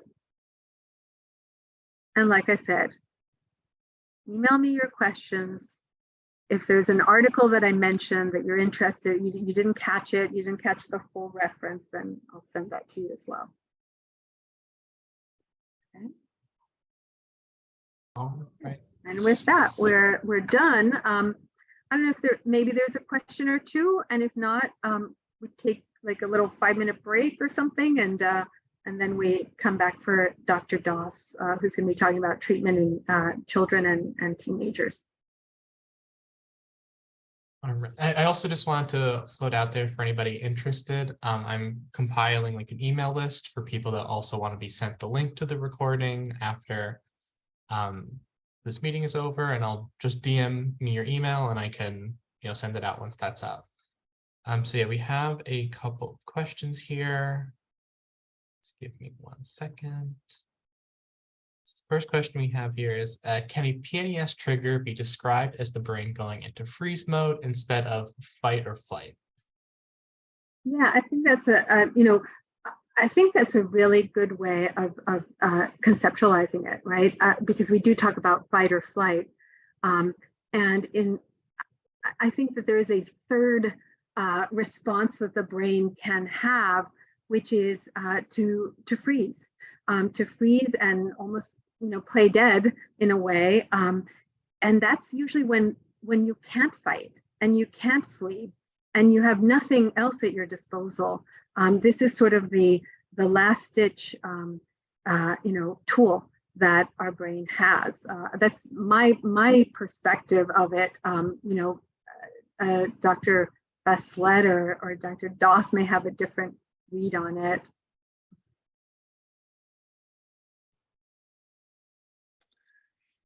Yeah, I mean, I'm thinking more sometimes from the dissociative, perspective, right? That freezing is a version of dissociation as well, and from the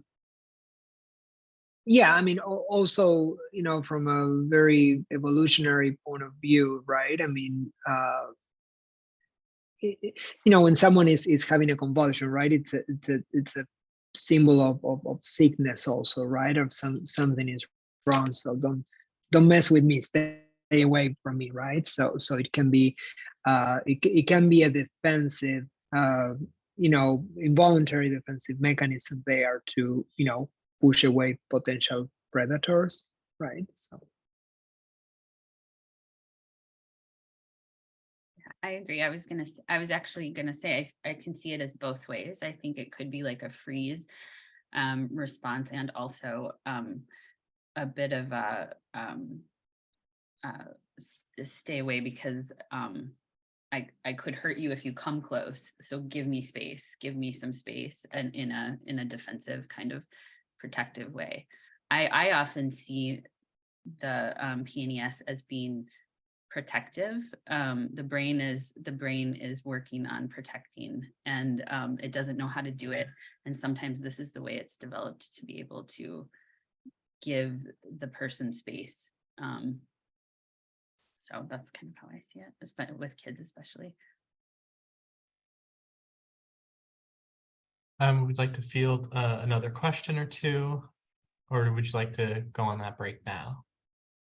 I guess maybe one more. I think I saw a few questions about EMDR, and so I did want to just address that.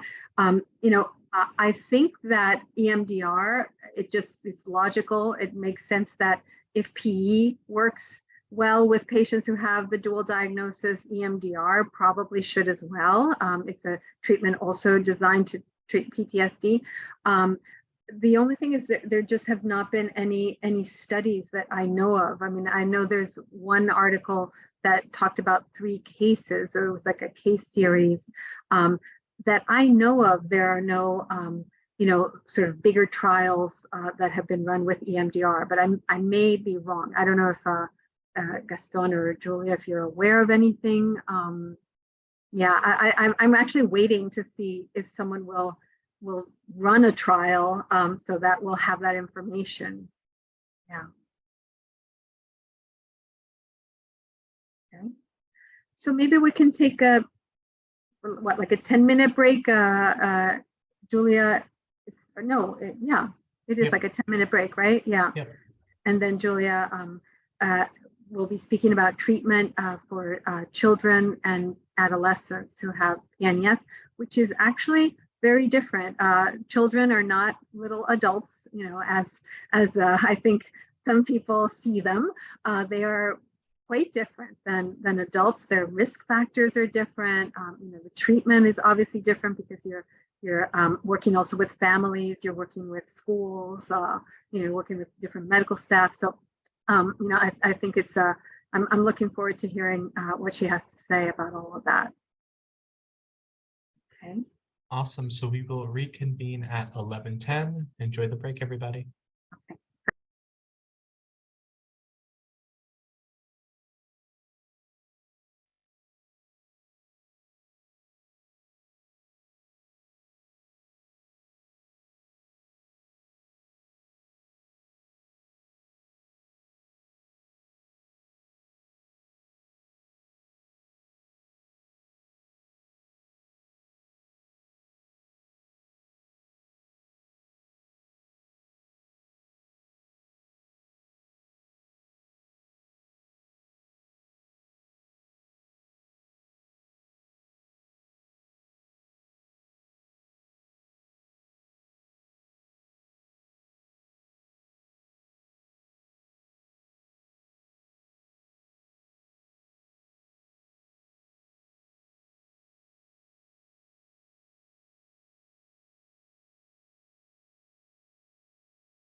All right. The time is 11:10. I'm just going to read a little bio for Julia Doss, and then we'll get right into her presentation. So Julia Doss, PsyD, is a pediatric psychologist and founder of Doss Clinic of Health Psychology. She is a consultant for the Children's Hospital and Clinics of Minnesota for the past 16 years. Her clinical and research focus has been devoted to working with children with epilepsy, their comorbid emotional and behavioral disorders, and to patients with psychogenic non-epileptic seizures. Diagnosis and treatment of youth with non-epileptic seizures is her specialization. Since 2008, Dr. Doss has presented annually at the American Epilepsy Society, has 6 peer-reviewed papers and 4 chapters, and she is a co-author of a book on the treatment of PNES in children. Thank you. I'm happy to be here today. I'm going to share my screen. I hope everybody can see that. Yeah, okay. Great. Well, I'm going to talk with you today about non-epileptic seizures in young people. And this is generally, 18 and under. But I also work with some folks that are a little bit older. And so some of this will apply to kind of those young adults that are also entering college. I'm going to describe some appropriate treatments for youth with PNES. And I'm going to start this talk by sharing information about a young person who I worked with and who agreed to for me to share her information with others as a way to teach people about what PNES is like in a young person's life and what her personal journey was through managing the diagnosis and resolving her symptoms. So Dee presented several years ago to the hospital with these episodes that look, as you can see on video, in this, she's getting a neurological kind of evaluation. She's in the hospital with an EEG on her head, which you can't see underneath her helmet. Her episodes were very frequent at first, 20 or so per day, and were debilitating when they started. She's 17 years old, senior in high school, and really described everything as being good. Life is good. I have a lot of friends. I'm doing well in school. She's a real high achiever. She was in a lot of advanced classes and very interested in, pursuing a medical degree in college. So very focused on getting the best grades that she could. No major trauma reported at the time of evaluation. And her episodes involved sudden loss of awareness, shaking, inability to respond, and they could last up to 20 minutes, but often they were shorter and they would be, but they were frequent. They'd happen sometimes 2 to 3 minutes at a time, but she was having, 20 or so per day. So they were interfering with things like eating and walking and, even getting out of bed when I first met her. Her initial evaluation consisted of an EEG, a video EEG, which you saw part of. She was evaluated by an epileptologist who is a specialized doctor that evaluates brainwaves and was diagnosed with PNES. Her family was very confused, and she was very confused by the description of these as being stress, because like we've talked about through the whole morning, her episodes did not occur during stressful situations. She had had panic attacks in the past and sort of was trying to understand these new symptoms in relation to her prior panic attacks. And that's where she found it very confusing, because when she would have her panic attacks, she often felt terror. She often recognized being quite anxious in the moment and then would have her panic attack. And this felt very, very different. So just having it initially described as stress related was very, very confusing. And she left the hospital wondering, does everybody think this is in my head? Am I crazy? I don't understand how this could happen so suddenly when everything seems to be going pretty well in my life. I'm not going to go into this in great detail because Dr. Myers already did, but the gold standard is a video EEG where a person gets that evaluation by a specialized doctor who can help evaluate the brainwaves and determine the difference between whether this is an epileptic or a non-epileptic seizure. It's ideal if a person can get an evaluation with a mental health practitioner at the time of diagnosis, but that is often rare. There are not a lot of programs in the country that actually have a psychologist, a psychiatrist, or other mental health clinician as a part of that diagnostic process. But that can be very helpful because it helps to lay the groundwork for the referrals outside of the hospital to get treatment. I like to go over some of the myths that people experience with PNES in kids, because I think, like Dr. Myers had described earlier, young people who develop this disorder are a little bit different than some of the adults that develop it because their risk factors are different. I think often patients will experience this sense of the stressors or the conflicts, the underlying things that are causing this disorder should be really obvious because the symptoms themselves are so big and invasive that if there was something really big and obvious, it would make sense. I could identify that that's the reason this has just started. And in cases with young people, that's often not the situation. My experience and what I've seen over the years is that it's this buildup. It's buildup of stressors, sometimes common stressors that everyone experiences that for that particular person have become overwhelming. Another myth in kids is that PNES is always caused by trauma. This is something that I hear really often, and it's something that is perpetuated on the internet when you read about PNES. Now, certainly people do experience trauma and then have PNES. In young people, incidence of like sexual and physical trauma as a risk factor for PNES is much less than in the adult population. And I'm going to show you a slide with the risk factors in a moment. It's also very common for patients to feel that people think they're faking their symptoms or that they can control them or produce them on command. And that, can be really frustrating and feel very scary and overwhelming to both the young person and their family when they leave the hospital and feel that they haven't been believed or that nobody recognizes that these symptoms are out of their control.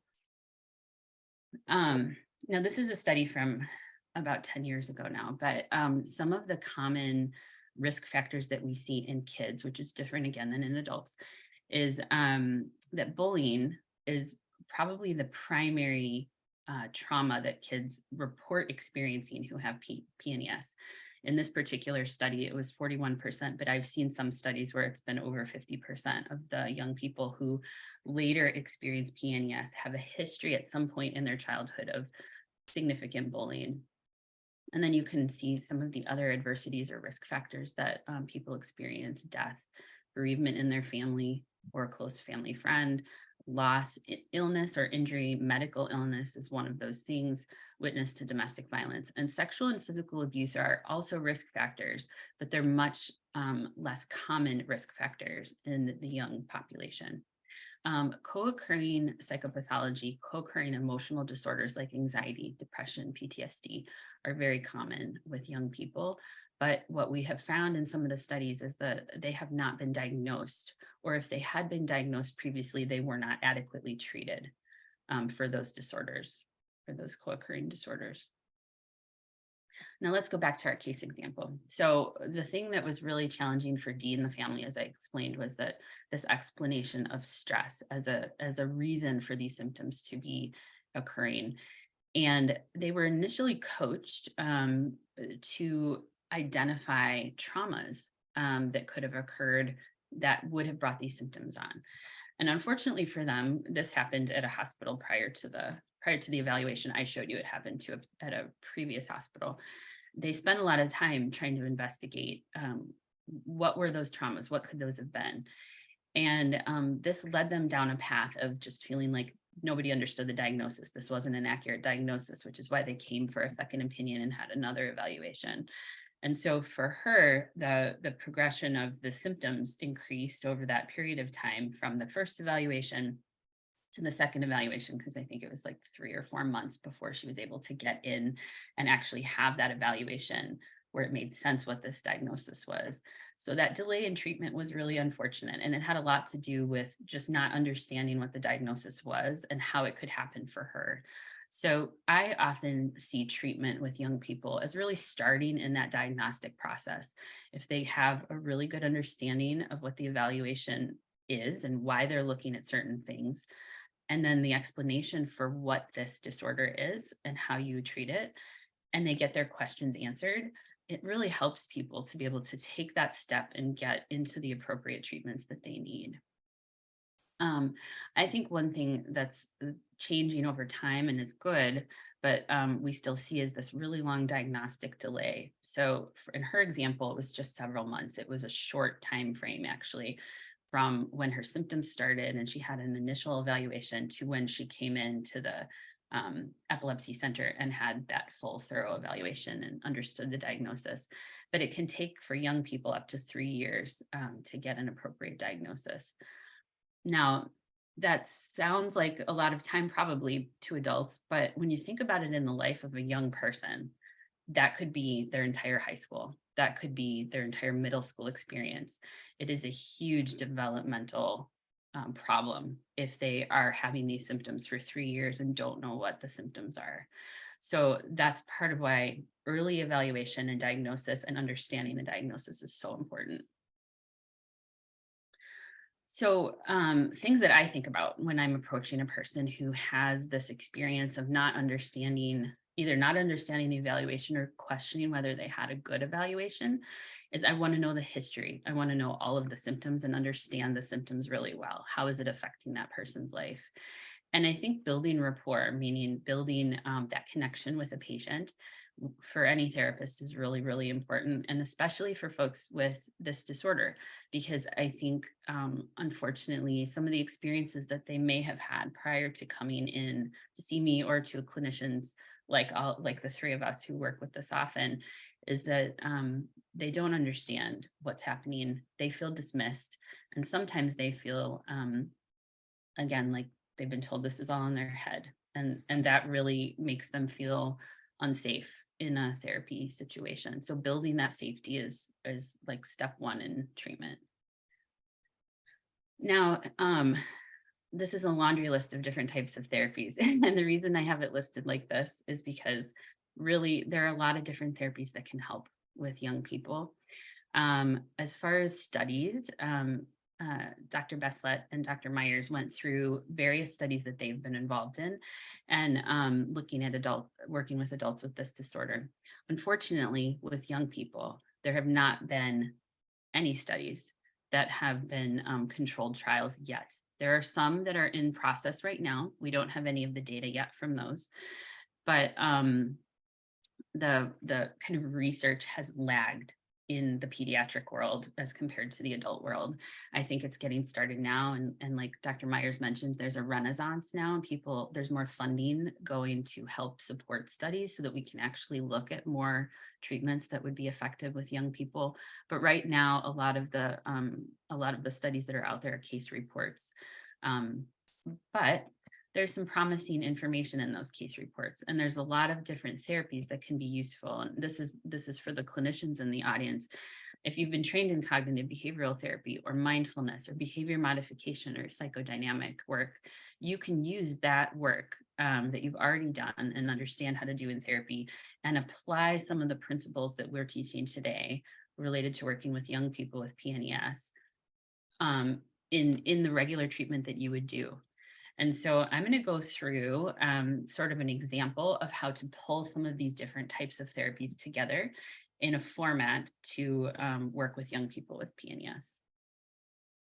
So I kind of see therapy with young people as different than working with adults because often their family is involved. And in my experience as a pediatric psychologist, I believe families should be involved, and I want them to be involved in the treatment.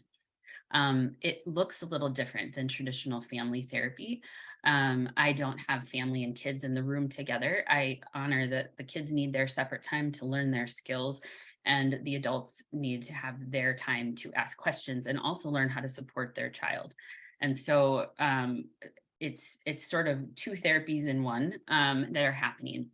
The initial part of treatment similar to what Dr. Myers was mentioning, is get a really good understanding of symptoms and management of those symptoms. The focus and goal has to be reduction in seizures first. They are so disruptive to everyday life. They're disruptive to school, to time with friends, and normal developmental activity, that if they continue at the rate that they are happening when they first start, which for some young people can be very frequent, like in Dee's example, there's not very much ability for a person to have a normal functional life. And that is why that has to be the number one target at first. Now, the second part of therapy is sort of understanding what brought these on in the first place, identifying stressors and triggers and underlying things like anxiety or depression that could be contributing to the maintenance of these symptoms. And then we, in the third part of therapy, which is kind of the longer part, the longer term part of therapy, we're trying to change the patterns in coping and relating with everyday life things that are stressful, as well as longer term, if there has been trauma, if there's been bullying, if there's longer term struggles that are happening, we're treating those. So it's kind of a complicated long-term sort of process sometimes. The physical symptoms are a great place to start in therapy, and they're often the first thing that you do when you meet somebody in a session. You want to understand what all the physical symptoms are, all the different seizure episodes, what happens before, during, and after, what the child or the young person remembers and what they don't, which is part of why it's so important to have parents involved, because often the experience the young person has of the symptoms is really different than what their family members see. And we need to know all of that so that we can start targeting specific behaviors and specific emotional triggers later. Another key part, and sometimes this happens through several parts, several sessions, is actually managing and the validity of the diagnosis, helping the patient to understand that they had a good evaluation, if you believe they've had a good evaluation, and how to get those medical questions answered that might be lingering. If there's lingering medical concerns, like related to the diagnosis itself, or maybe other medical symptoms, it's incredibly important for the therapist to have a physician partner that they can have, that they can either ask those questions to, or that they can refer the patient to, or if it's the neurologist that initially evaluated this, that they stay involved so that they can answer some of those questions. It really makes it a lot easier for families to feel safe and know what's happening to their young people. And it's really helpful for young people to feel safe in their bodies, to know that they have someone to ask those questions to. Behavioral intervention. So this is where I'm kind of pulling in those different types of therapies that might be useful with, young people with PNES. Behavioral interventions are really helpful with reducing the frequency and severity of those physical symptoms at first. Relaxation training and mindfulness can be really an important part of those first sessions, teaching people how to identify and recognize sensations in their body that mean they're about to have an episode, what to do to keep their body safe, and how to start intervening in those symptoms. Back to Dee, when she came in, one of the things that she took away from her evaluation was that I can control these symptoms. Somebody had said you can control these symptoms, or you should be able to control them.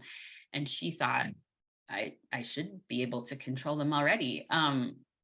And then she felt really badly because she couldn't. And she thought people felt she was faking because she couldn't. This isn't something that you are born to know how to do. It's something that you have to be taught.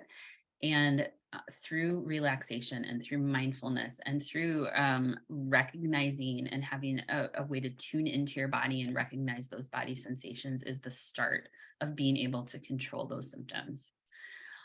And hand in hand with that, which is kind of challenging for a lot of the young people I work with, is improving day-to-day functioning. Now for Dee, when she first came in, she was in bed probably, I would guess, close to 20 hours a day.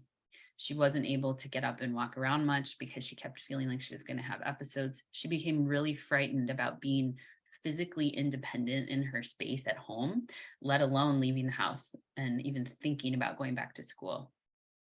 And I started talking to her about going back to school the first day I met her, which was met with a lot of resistance at first. She was afraid of it. Her parents were afraid of it. Nobody could even imagine a person having this many episodes a day, walking out the front door and being able to like even go to the car, let alone getting back into school. But putting out there in front of folks, what does normal life look like and how can we get you back to that, is a key in treatment. And then taking steps, and this is doing a little bit of exposure therapy as part of this, helping people to do those little tiny steps to get more and more comfortable in safe situations so that they're able to then exit and go into what feels like an unsafe situation, which for a lot of young people is school.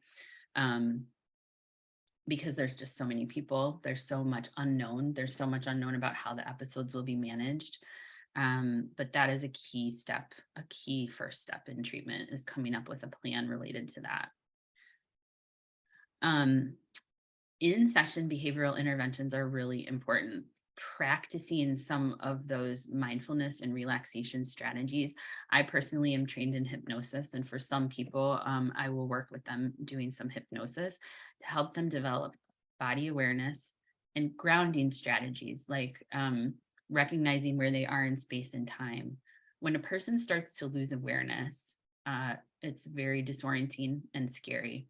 And if they're able to pull their attention back to where they are in the environment and recognize I'm sitting in this chair, I have a desk in front of me, there's lamps around me, it really can help them to feel grounded. That's what we mean by grounded. It helps them to feel, I know where I am and I'm safe. I can recognize I'm safe in this environment. And so strategies to do that in the first sessions of therapy, often in the very first session of therapy, that's something that we'll do. And then again, kind of toggling back and forth between like manage symptoms and return to function, we start talking about school and academics and things that might be challenging for them. And this also can start to help us develop a conceptualization of why these symptoms started in the first place. Now, like triggers, we've talked a bit in the sessions today about different triggers. And for young people, identifying triggers can be really, really challenging. I like to focus initially on what's happening in the moment, really being very aware of your body and recognizing sensation and what's happening in the moment. And when it comes to emotional triggers or even physical triggers that are like outside of that that seizure period of time, we put that to the side and we start working on that once we get a little bit of ability to control symptoms. So it's kind of like a little bit of symptom management first, feeling more confident in your body. And then we start looking at what are these bigger triggers? Was there bullying? Was there a lot of stress related to school? Was there a lot of stuff going on at home? Has there been some peer related issues that we didn't know about or that we do, but we didn't think they were that big a deal? And that's the kind of stuff that we start looking at kind of as we get a little bit of symptom management under our belt. Again, back to returning to normal. That is a goal. And I talk about this with kids in every single session. And we'll even write out specific goals, that things that they want to get back involved in that are high priority for them, because that can be a really strong motivator to push through symptoms as well. Now, stage 2, which really there's no timeline for any of this, those first sessions that involve like teaching the relaxation and mindfulness strategies and the grounding strategies, managing symptoms, could work for 2 or 3 sessions. And sometimes it's 8 to 10 sessions. It really depends on the person. It depends on how hard it is to gain control of symptoms. And we stay there until there's a little bit of traction and we're getting some control. Then the next step, in my opinion, is going into more of like a cognitive behavioral kind of process of understanding how the symptoms themselves at first, how the symptoms impact behavior and emotion. And then we start looking at the underlying triggers, the stressors and how those impact behavior and emotion. So a good example of this that I'll give is, let's start with D. Her situation was the only thing that's wrong, the only thing that's going on with me are these symptoms. Everything else is fine. The biggest problem I have are my PNES. And so for her, the initial part of her process was, I have these symptoms. I believe that I'm unsafe when I have these symptoms. And so my behavior is that I don't leave my house. I try not to leave my bed. The emotion associated with that, what is fear? I'm really afraid. I'm terrified of being able to do anything normal because I might not be safe and somebody might not be able to take care of me. So how did we resolve that? One of the things we did, and I always say you can kind of, you see how there's all these little arrows back and forth between beliefs, behaviors, emotions. You can intervene in between any of those to make a change. So the goal is to make a little change and help the person to see, oh, when I make this little change, my emotion might be a little different. My feeling about myself and my safety in my body might be a little different when I make this little change. So what we started with her was behavior. We asked her to be up out of bed and not lay down, not be laying down all day, and have a period of a day or two of being up out of bed and managing symptoms up and around her house in a kind of normal way. She was afraid of that. She was frightened about what was going to happen, but she did it because she had the assistance of her parents helping her. And then she saw that through being able to do normal stuff around her house, she was pretty safe. And she started to realize, like, I am making a change in this pattern that I didn't think I could. And I was afraid I couldn't. And then it gave us and her the confidence to start building on that. And then we made a lot of other different changes over time. And I'll share like her timeline of how she did in a minute. The third part of therapy is what I call kind of insight-oriented therapy. And this would be kind of, again, if we're looking at that eclectic, kind of pulling in a lot of different types of treatment into what we do in therapy. This would be more kind of the longer term cognitive behavioral therapy, or even psychodynamic or insight-oriented therapy that people might do. And what we're doing is we're working with the young person on their own, and then we're also sometimes working with the family or the parents separately, depending on what's going on and what some of the reasons are for the symptoms.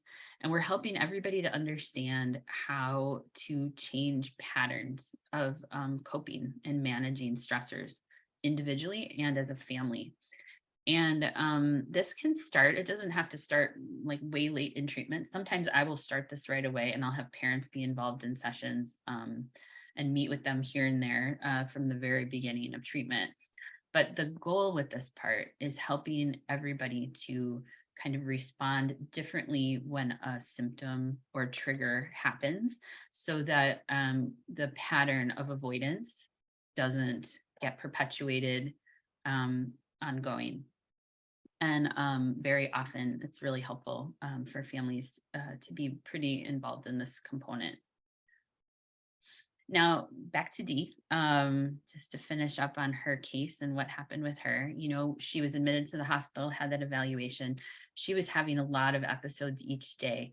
What we did initially was we did relaxation training, mindfulness, and a return to school plan, and then managed her parents' anxiety. That was week 1. I actually met with her myself in this case, and our initial appointments were about 2 times per week because we were really trying to get some traction and see if we could make some changes quickly. In her second week, she was having fewer symptoms already, and that was partly because I think she was up and about and doing some things around her house. We did more relaxation practice, and we problem solved barriers for returning to school, and we discussed triggers. By her 3rd week, she was only having 1 to 2 episodes a day. her triggers, the triggers that she was recognizing in her body, like she'd start to feel dizzy or sweaty. She would recognize her body kind of revving up before she would have one of her seizures. She was able to back herself away from that and do some relaxation and grounding techniques to prevent the onset of some of her symptoms, and started to feel a little bit more confident. I am learning how to control this. And it was really a positive step for her. She started to go to school that week. So this is the third week after she came to see me. And she would go part days and very short, very, very short time period in a quiet private room for her where she could start doing some of her schoolwork. Over the 4th and 5th week, we continued with this process, but we increased her time in school. And we discussed how she would talk with her friends about what was happening and other peers who might have questions if they saw her have an episode at school. And then by the 6th and 7th week, her episodes were nearly gone. She was doing significantly better. And we started to transition into managing some of her underlying stressors, which initially she'd identified, I'm fine, nothing's going on, I'm good, nothing, I don't have anything except these episodes. Through the course of our time together, it became more obvious that she had a lot of underlying anxiety and even some underlying depression that she hadn't really recognized as that. But through the work that we were doing, she started to recognize that. And then we were able to start working on that. She and I worked together for about a year, and she did not have any more of her episodes following that like 7th week of treatment. So these episodes remitted, but we were continuing for the rest of that time to work on some of those underlying things that I just described. There we go. So I want to talk about the return to functioning, because I see that as for young people as being just a huge component of treatment. I think it's probably one of the most important parts, if not the most important part, because you can get the symptoms under control at home, but if you're not doing any of your other normal stuff, including school related stuff, whether that's homeschool or in-person school, the symptoms will often come back and become and be challenging when you do start to begin those activities. So a written response plan is necessary, and this is really helpful in giving the school and also any place where this young person likes to go, sports activities, if they're in band, if they have a job, anyone who's going to be interacting and coming in contact with the young person should have a copy of this plan. And the response plan basically details, this is what the episodes look like, this is how we react to them when they happen. And the plan typically is kind of like a step-by-step, do this, don't do this kind of thing that can be either developed by your clinician. It can be developed by the neurologist if they have knowledge of how to write a plan like this. And there are, in some of the resources that Dr. Myers noted earlier, there are examples of how to write some of those plans for people that are interested. When a person goes back to school, it's important for them to feel safe, and the plan is a step in that direction so that they feel like people know what to do if they were to have an episode. But most people, when I first started talking to them, don't want to go back to school because they don't want to have an episode at school, which is very understandable, because obviously if there's been bullying, or even if there hasn't been, and they're just a typical teenager, the last thing they want to do is go to school and have an episode in front of friends or people that they don't want to have an episode in front of because they aren't friends. This is a really important part of the initial phase of treatment, of us discussing, what do you do in that situation? Why is it important to go back to school now instead of waiting for these episodes to get under control? How do we help you to manage the reactions that you're going to have to how people are reacting to you, and help you feel the most safe and in control that we can? I often ask the schools to help set aside an area that the young person can go. So if they're a teenager and they have, they're moving class to class throughout the day, If they can kind of exit the class early, if they start to feel an episode coming on, and go to a designated spot where people know where they're going, and have that place to use their strategies to help manage their symptoms. Sometimes it's really helpful also to have people within the school, and it's not necessarily the school nurse because they're so busy and they often don't have the ability to run out of their nursing office to get the kids, but it can be like a counselor, it can be an aide in the classroom, it can be a teacher, it really doesn't matter who it is, somebody who's trained in the response plan who can come get that student and take them to a place if they feel like they're going to have an episode. And there'd be a way to cue the teacher or cue that person who's the support person without disrupting the class as well. That's an important thing to problem solve. When they get to that quiet room, they use their strategies. And then once the episode's over, if they have one, or if they don't have one and they feel better, they go back to class. So it's kind of this process of managing the symptom, and then back to normal as quick as you can, manage the symptom and back to normal. And it really helps the person to learn a sense of control over what's happening to them. Sometimes we can just put this in place without having a plan, a specific school plan. Sometimes we can't. And when we need something a little more involved, like an IEP, which is an individualized education plan, or a 504, it's really helpful for the clinician to work with the school to develop that plan. A 504 plan is a short-term plan. An IEP is a long-term plan. Most people don't need an IEP for this because the symptoms will resolve before we need to go to that extent. And it also takes a lot more time and energy to create an IEP. A 504 is a shorter plan, and it's really often just specific to like this time frame. We need this in this time frame. The response plan can be part of that. And then if there's any additional supports needed, that can also be written into that plan. Sometimes there are needs to modify the student's schedule, including one thing that I have found really helpful is for some of them to have access to like a special education room or a place that they can go to work while at school if they're having a particularly hard day. But it allows them to then still come to school, they're having a hard day, but also not be exposed to like all of the stimuli and the people if that's kind of overwhelming in that particular time frame while we're getting the symptoms under control. And probably one of the biggest factors is managing peer relationships and how to talk about this. I think a lot of people would prefer not to talk about it, not to tell people what's going on, which is totally understandable.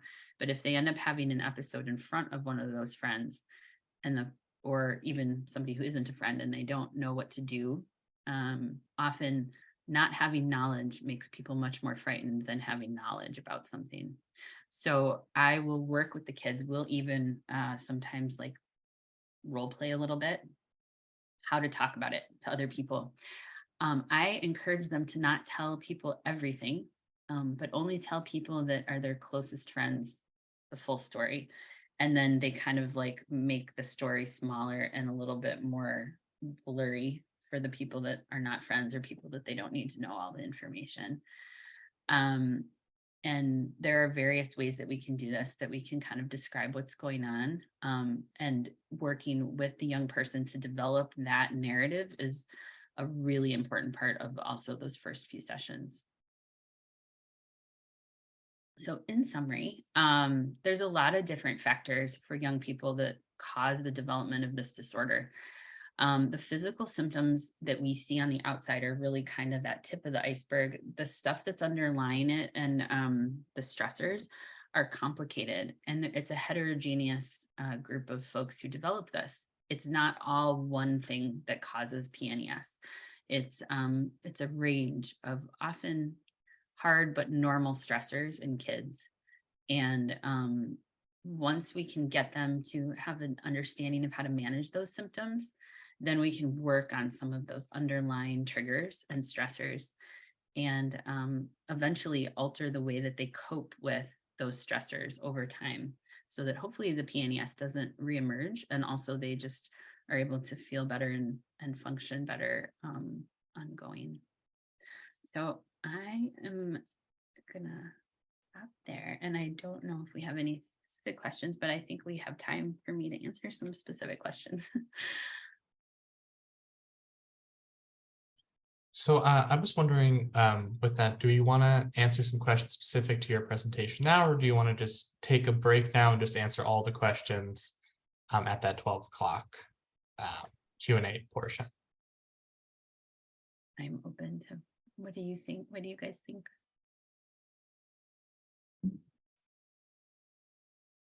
I think maybe we can take a little break and then come back I see that there's a lot of questions.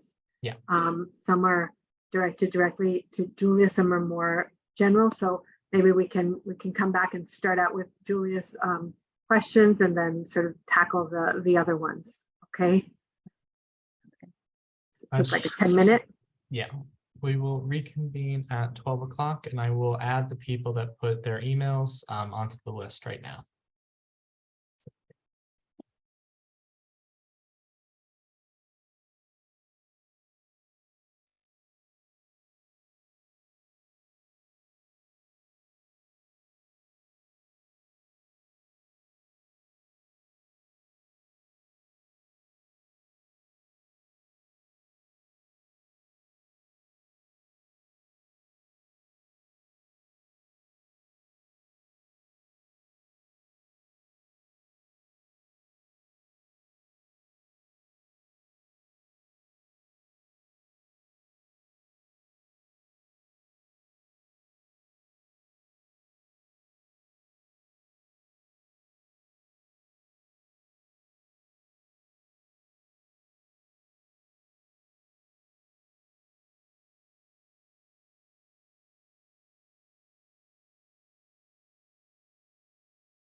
So I think we can probably at least start just mentioning again that the recording is going to be available in a few days in nonepilepticseizures.com website. So there's going to be you're going to be able to find it there.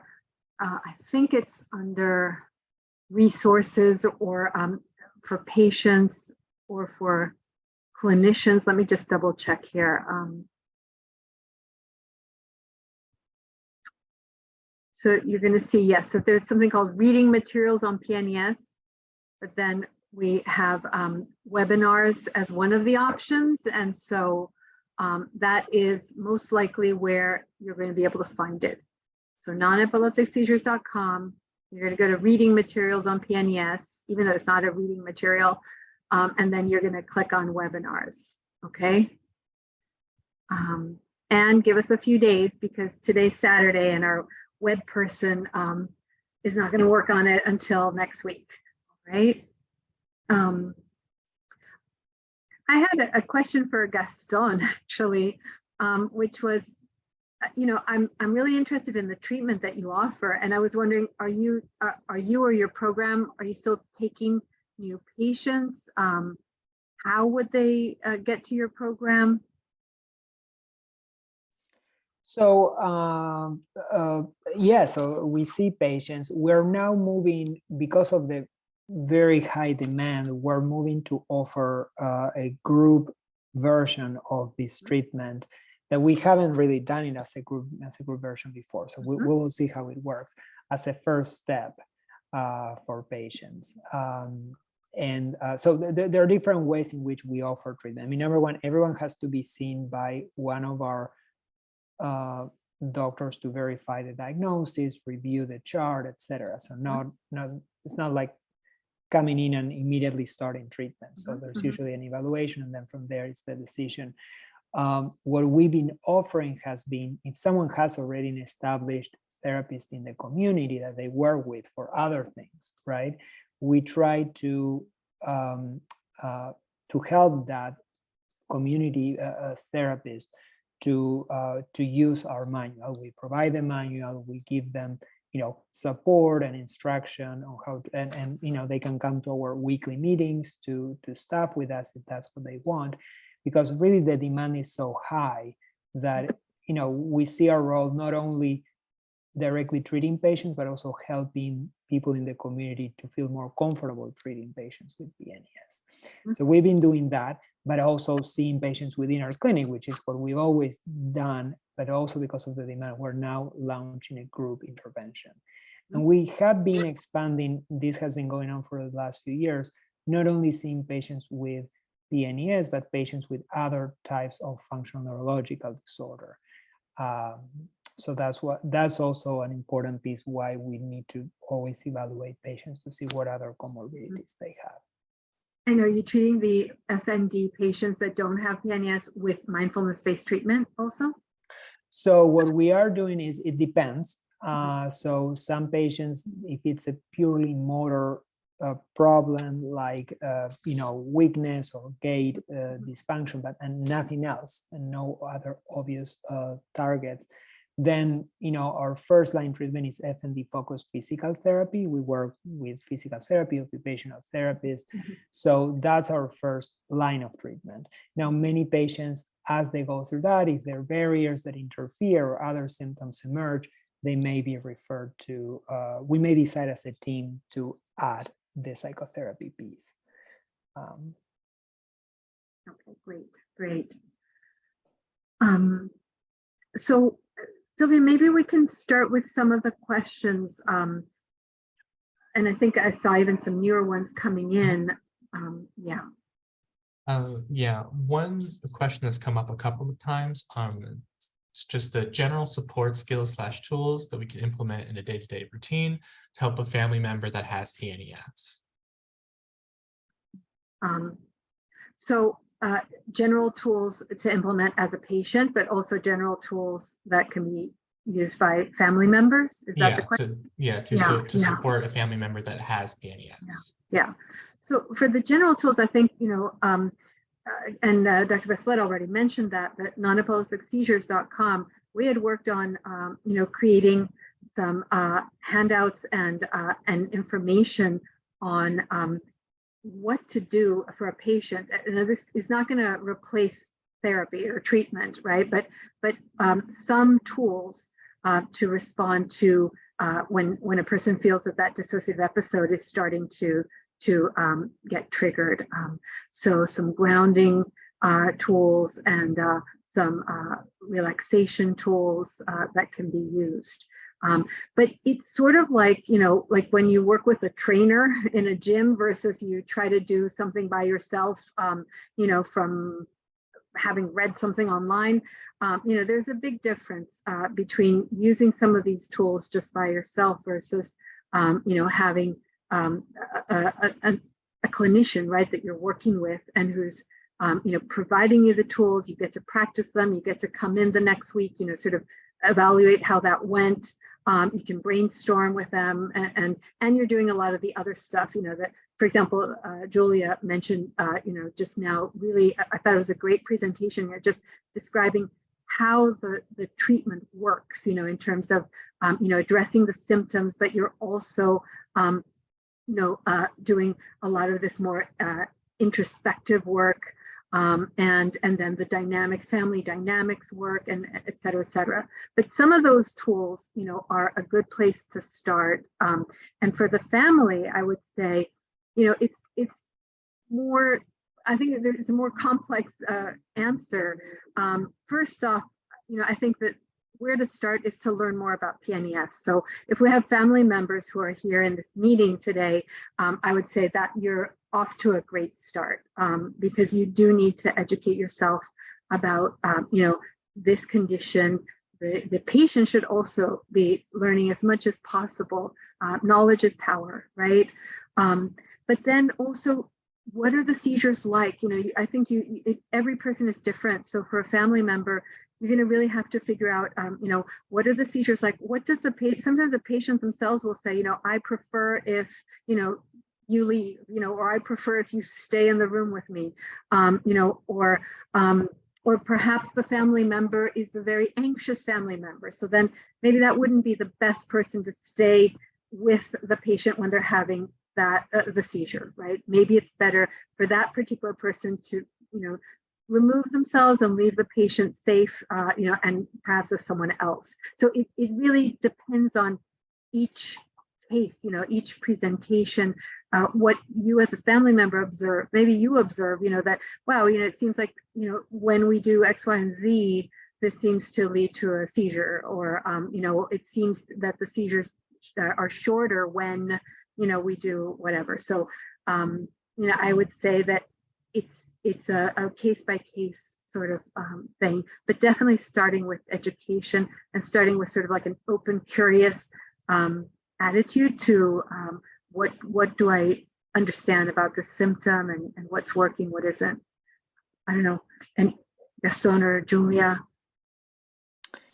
Yeah, the only thing, the website that you developed, Lorna, we do have some questions there some are for patients, what can a patient do, and then what family members can do when an episode is happening. And again, this is a template, right? Like Dr. Myers is saying that, that can be modified based on personal situations, but at least it's some guide of what are the basic things that people can do, and people around that are not family members, right? People at school. We have a question, what can other people do? So to make sure that people are not calling 911, the first sign that there is an episode, for instance. Something that Julia had mentioned about, having a plan, like a seizure plan, and patients can actually carry something like that around. We're in a technological age. I used to recommend carry an index card around, laminated index card, but now we have so many other ways in which you can, have this information accessible. But, just describing what are the seizures like, what do they look like? Who's my contact person, my emergency contact person? What do you need to do? And usually it's, don't call an ambulance unless, something has happened, but sometimes for liability purposes, right? There are certain places where they will call an ambulance anyhow. It's sort of their protocol. But that's something, you know, that can be helpful. And as a family member, you can say, did you remember to bring your information or your you know, your ID, you know, some of these more sort of like advanced IDs, you can actually sort of like read information off of them, so they have your whole medical history on them, you know, that sort of thing. And then just be supportive of the treatment, you know, really be supportive of the treatment the patient is going through, you know, understanding that, you know, this is a very difficult, you know, disorder to live with, you know, and the treatment is tough as well. You know, the treatment, this is not a pill that you just take and then now you feel better. You know, the treatment is time intensive. And so to be supportive, you know, of your family member who's going through that, to remind them maybe, you know, not too much, but, you know, remind them, you know, did you write down your seizure, you know, in your seizure diary, or, you know, have you been practicing your deep breathing, your diaphragmatic breathing, you know, every day, you know, but within limits, right? Because sometimes it's understandable. Sometimes people are bothered by that, you know, that you're constantly like checking up on them. So every case is different. Yeah.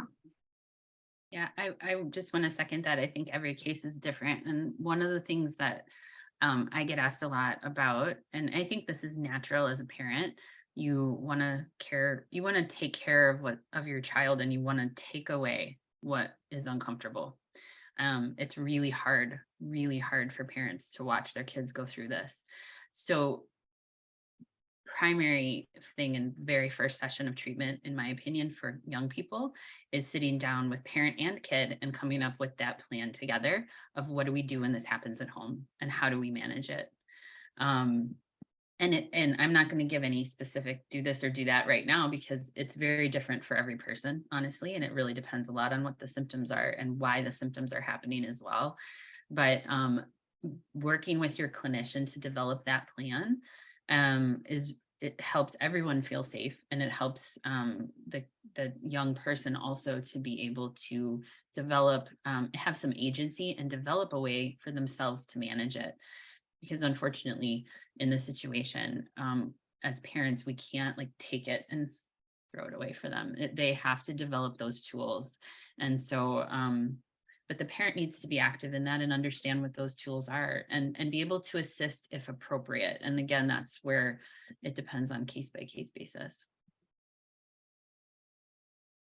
Yeah, just it's maybe repetition of what has been said, but at least based on our experience with adults, sometimes family members are very eager to help, and they, you know, they want to help to the point that they do the homework, they do the log, and you know, there's a right dose of help, right? I mean, sometimes, you know, the spouse doing the treatment is not really the patient learning the skills. So and again, it changes from person to person, family to family. It's you know, that's why it needs to be individualized.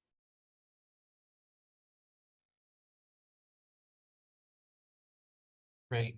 So this next question was asked toward the tail end of Dr. Myers' presentation, and it says, is it possible that a seizure is neither a freeze or flight response mediated by the sympathetic system, but rather a breakdown in coordinated brain activity due to hyperarousal - a big electrical charge? You know, I think we discussed that just a little, right? You know, about the freeze or fight or flight. You know, I think that the way I see it is that, you know, the brain has one function really, or maybe it has more than that, but the big function is self-preservation, right? And so I think that's what we're seeing here. And I don't know if, you know, the seizure itself is protective, you know, is it, you know, what I don't know if we can actually say, okay, what exactly is happening here? Is this a protective, a defensive mechanism?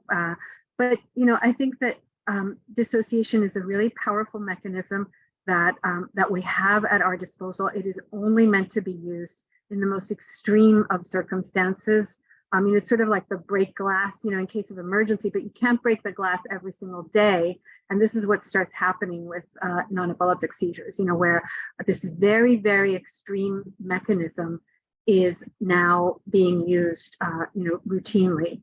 And so at least what I see is, the way in which we have to treat this, we cannot just explain that to the patient because they understand on some level, right? I mean, we know that this is not working, but you do have to sort of retrain the brain through experience, through repetition, that, in these situations where you're either physically or emotionally feeling, dysregulated or flooded, that you can use a different kind of mechanism, a different kind of approach, and that you can start using that other one much less.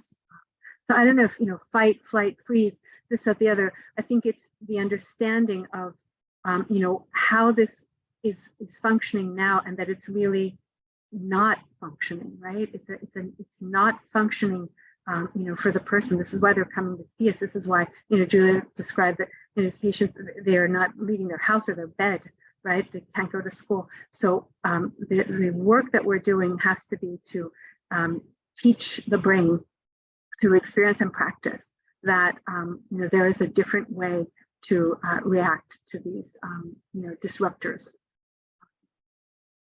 And if I answer the question or not, or if I went off on some tangent.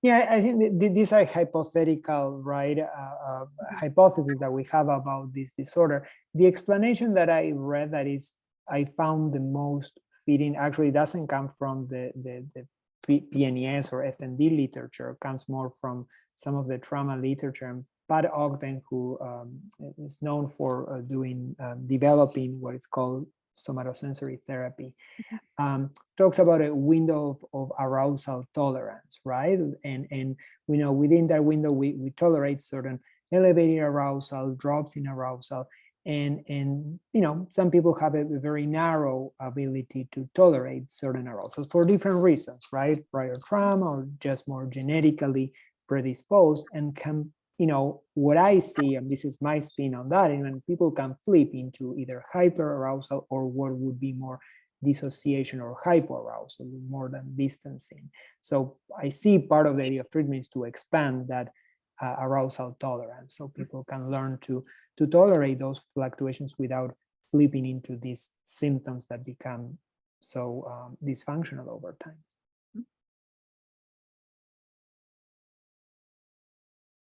And so this next question is PNES genetically linked? Is it common to see it in multiple family members?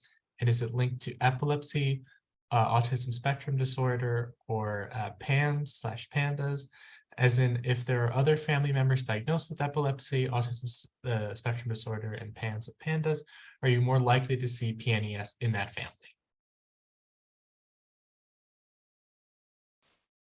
There's a lot to answer there. I'll start, but then, Julia and Gaston jump in. I think that, there is, it has been reported that patients who have had someone in the family with epilepsy, with a seizure disorder, they do have a higher likelihood of having seizures, or PNES. As for the autistic spectrum disorder, I'm seeing an increasing number of patients with ASD. I don't know if Julia or Gaston, if you're seeing the same thing. I mean, it makes a lot of sense because, this is a disorder where we talk about alexithymia, right? We talk about, how interpersonal conflict or stress can often be a trigger. I mean, you can really see that pretty clearly in some instances. And so, it would make sense that, with some sort of autistic spectrum, going on in that person, that you might have developed perhaps a symptom such as PNES, right? Anything else that Julia or Gaston? Yeah. I think there was the question about being genetically linked, and it's hard to answer.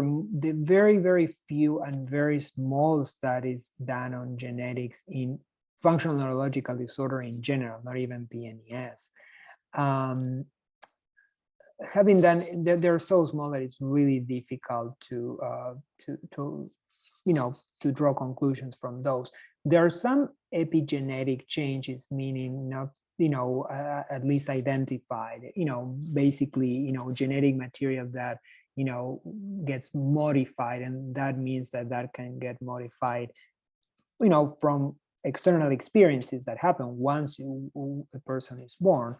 And so that is, there's some studies showing that indication, but it's really early to say. And usually genetic studies need, several thousands of samples, and those don't exist.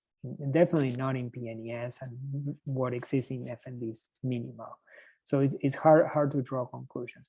But definitely the linkage to epilepsy, we know that, specifically with PNES. There's a hyperrepresentation of comorbid epilepsy in patients with PNES. And yes, I also seen, for many years, we've seen patients with nonverbal learning disabilities, or in the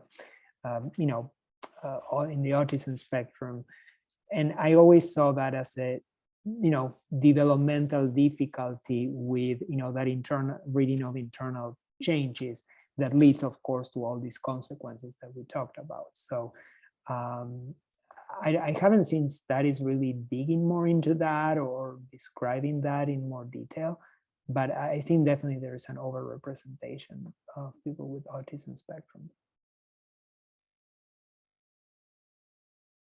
Yeah, and I think from the working with young people, I don't personally see that there's an increase, like all of a sudden an influx of folks who are diagnosed with ASD and PNES. I feel like all along I've seen that. So it's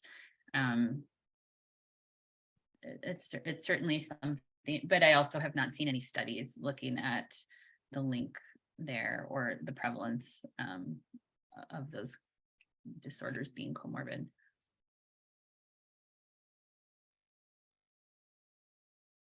So the next question is from a parent, and they ask, how should we act when a seizure is happening beyond the obvious physical safety? We've read that we should ignore the seizure where possible, but also that we have to reassure and ground her. My daughter has seizures which regularly last several hours, so how we can help her resurface is a pressing concern.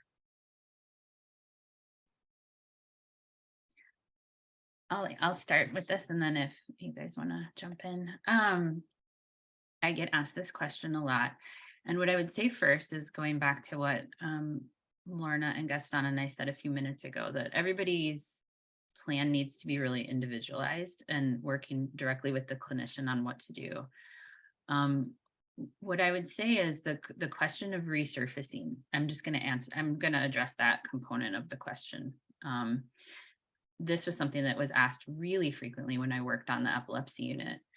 And, clinicians on the unit, nurses, doctors, everyone wanted to be able to pull the patient out. For years, thank goodness this doesn't happen anymore. At least where I used to work, it didn't. There were these like noxious things that they would do to people to try to get them to come out of the episode. Sternal rubs and pressure points behind your ears and pinching nail beds and things that were hurtful to pull the person out, or sometimes even things that were also not good but less painful, like tickling ears or noses and things like that, to try to get people to come out. And in my experience, this is just my personal experience watching this over the years, interactions in that way prolonged the episode significantly. And I think that the question of like trying to resurface a person or initiate that, I completely understand why you would want to develop a tool that could do that. I personally have not seen anything that's effective. And I think part of that is because this is a psychological mechanism that's happening, that the body is doing this and kind of expending all this adrenaline and other things that are, happening in the moment of these seizures, that the real work is on the prevention. The real work is kind of on the grounding and the pre stuff to stop the episode from happening or control it to some extent or calm it before the person is in it and like losing. I'm assuming from the question that the person probably loses awareness. for patients that don't lose awareness during their seizures, I will work with them on things they can do to help try to pull themselves out. But when it comes to that loss of awareness and people intervening, I wouldn't recommend doing anything personally. And again, every situation is different, and the clinician needs to be involved in deciding this and working with the family on this. But yeah, that would be my initial response to that. Yeah, and I think we've said it several times already, but to follow just one directive. For example, I do hear a lot, where someone will say, we were told to leave the patient alone, like to move away and just leave them. And I think that there may be some patients that is what works for them, but to just say, for every case when there's an episode to do that, I don't think it's appropriate, because there are sometimes, patients who they may be with altered awareness and feeling very afraid and this, that, and the other, and and to leave them alone while they're having a seizure for an hour, is really, at least for me, it's not something I can do. So I would say that for the most part, I would remain with a patient unless they say that it's better if you don't. And I would say to family, again, it depends on the case, but to just, bottom line, always leave them alone if they're having a seizure. It can't be, just used as a the only way in which you approach these episodes. And actually, for some patients, it's actually felt as a very sort of abandoning and terrifying experience. I'm thinking of one person in particular that's happened in the hospital and was left alone for many hours. And actually that was one of the traumatic experiences that we were processing afterwards. So with kids and with adults, I think you need to come up with a plan that works, not just blanket, statement of, just move away and don't give attention, right? And because I think that's what this is coming from, to not give attention, but it's much more complicated than just that.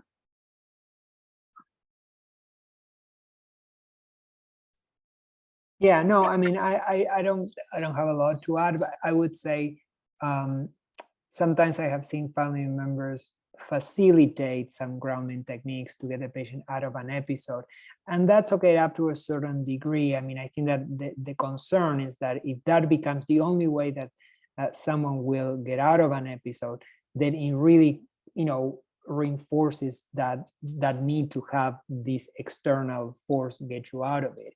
And the goal of treatment for everyone, from children to adults, is really for the patients to develop those skills, whatever those may be. So, I would be careful with, reinforcing that. It's always the right dose, meaning, making sure that the person is safe. But I think that overdoing it also can backfire and create more difficulty for the patient to develop their own skills. And there are some family members who it may be preferable for them not to be present, especially someone who's very anxious, who's sort of, you're sort of feeding the seizure itself, through your anxiety, for not on purpose, obviously, but so with someone like that, I would say, probably preferable if you wait in another room, and perhaps have someone else who's calmer, remain with the patient or not. And again, like I said, sometimes patients prefer to be left alone, and they need to be heard in that sense as well. You don't have to stay and hover, especially if someone is saying, I need like silence. I need, to be, on my own and bring myself back, which is, what Gaston is saying is true. You don't want someone to always need to have someone there with them. You're working in treatment. The goal is, that you are able to start managing these symptoms, tolerating, whatever's going on and figuring out a different way to deal with it. And that doesn't necessarily mean having someone with you, right? Walking you through it. Yeah. So again, individual cases. You know, every case is different. You need to come at it from that direction, you know, knowing that, you know, there's no one sort of blanket way in which you're going to know one way that people look when they have PNES, one type of, you know, seizure, and there's no one way to respond to it, or even treatment. You know, the treatments need to be tailored. You know, if you just apply one, you know, sort of therapist guide, right? And if it's session 4, this is what we're doing, you know, then you're going to have trouble, you know, because some people are not going to fit that session 4 model. So, yeah. That's what makes it so interesting, I think, to work with PNES, because each person is different. They're bringing you a different, you know, different presentation and risk factors and triggers and this and the other. And, you know, as a therapist, you're sort of like a detective, you know, working with them, you know, to figure this out, and to you know, teach them, you know, but patients teach us all the time as well. You know, you have to listen and say, okay, so what is helping you? What's working for you? Or, you know, what do you notice here? And I learn a lot, you know, just from listening sometimes to a patient telling me what they've noticed, right? They're living with this every day. They have a lot to say if you ask them. So, okay. I see we only have like 15 minutes left, but let's keep moving. So yes, this next question is, anyone seeing an increase in clients diagnosed with PNES who have had COVID and believe it is COVID related rather than believing it is PNES? Anyone want to jump in? We've seen a few, I mean, I don't have a number to give, but, you know, our hospital had a big post-COVID clinic initiative, and we've seen some patients who develop seizures or patients who link the onset of their PNES to vaccination. That's another setting that we have seen that. So yeah, and I don't particularly see that very different from what we have already seen in PNES before, in terms of PNES being precipitated by, you know, a medical experience that could be processed as traumatic or very threatening. So I see it more as that, and we have seen that before COVID, right, with other kinds of illnesses or that patients develop, and then after that they develop PNES. As I said, I think one of my slides, I mean, prior experience with medical illnesses, or even the fear of a medical illness can create kind of like a vulnerability to develop PNES. So for that monitoring to happen, and then the brain detected changes, and then being expressed in these kind of physical symptoms.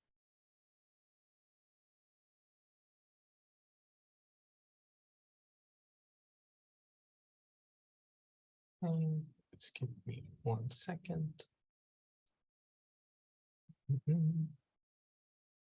So I'm seeing some questions regarding like symptoms during an episode.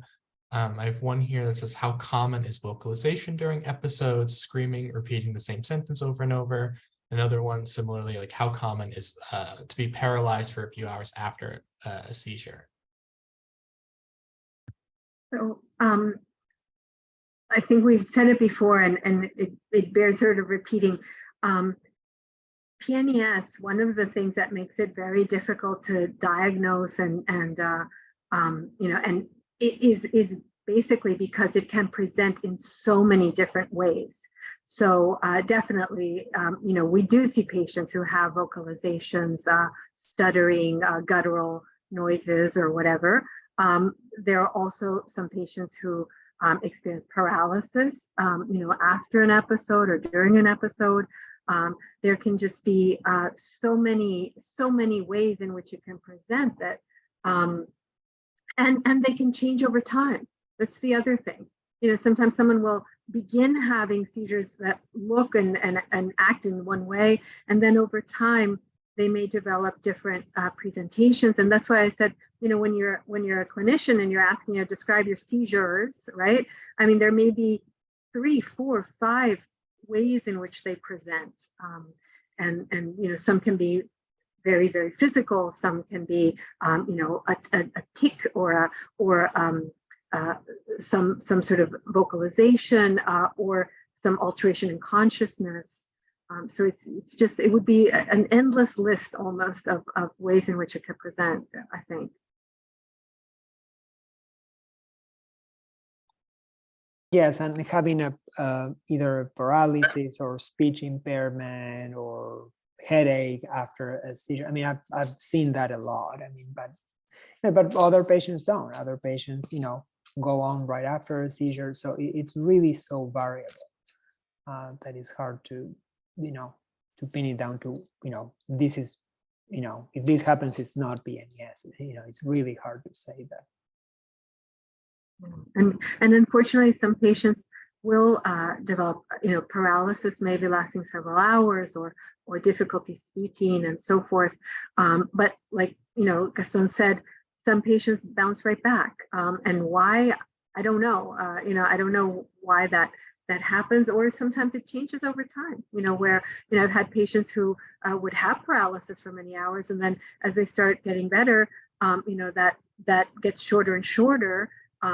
So it just, there's no real answer as to why the symptoms that present, right? Why that particular, series of symptoms, are present with that one person. Really, unfortunately, I know people maybe wish we had like an answer for that.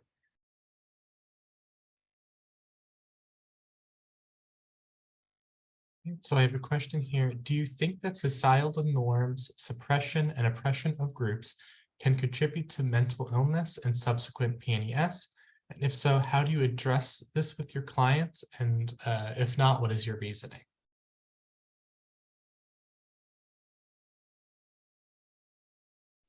Well, yes, right. I mean, we don't exist in a vacuum. We live in a social context, and everything that happens around us can either, create more vulnerability towards an episode, or can also be supportive. So it depends. The cultural context also changes, right? What is, within acceptance in our culture might be completely unacceptable in other cultures, and create much more of a arousal response, because something that here would be completely within the range of what we would consider normal in other societies would be terrifying, or would be considered unlawful.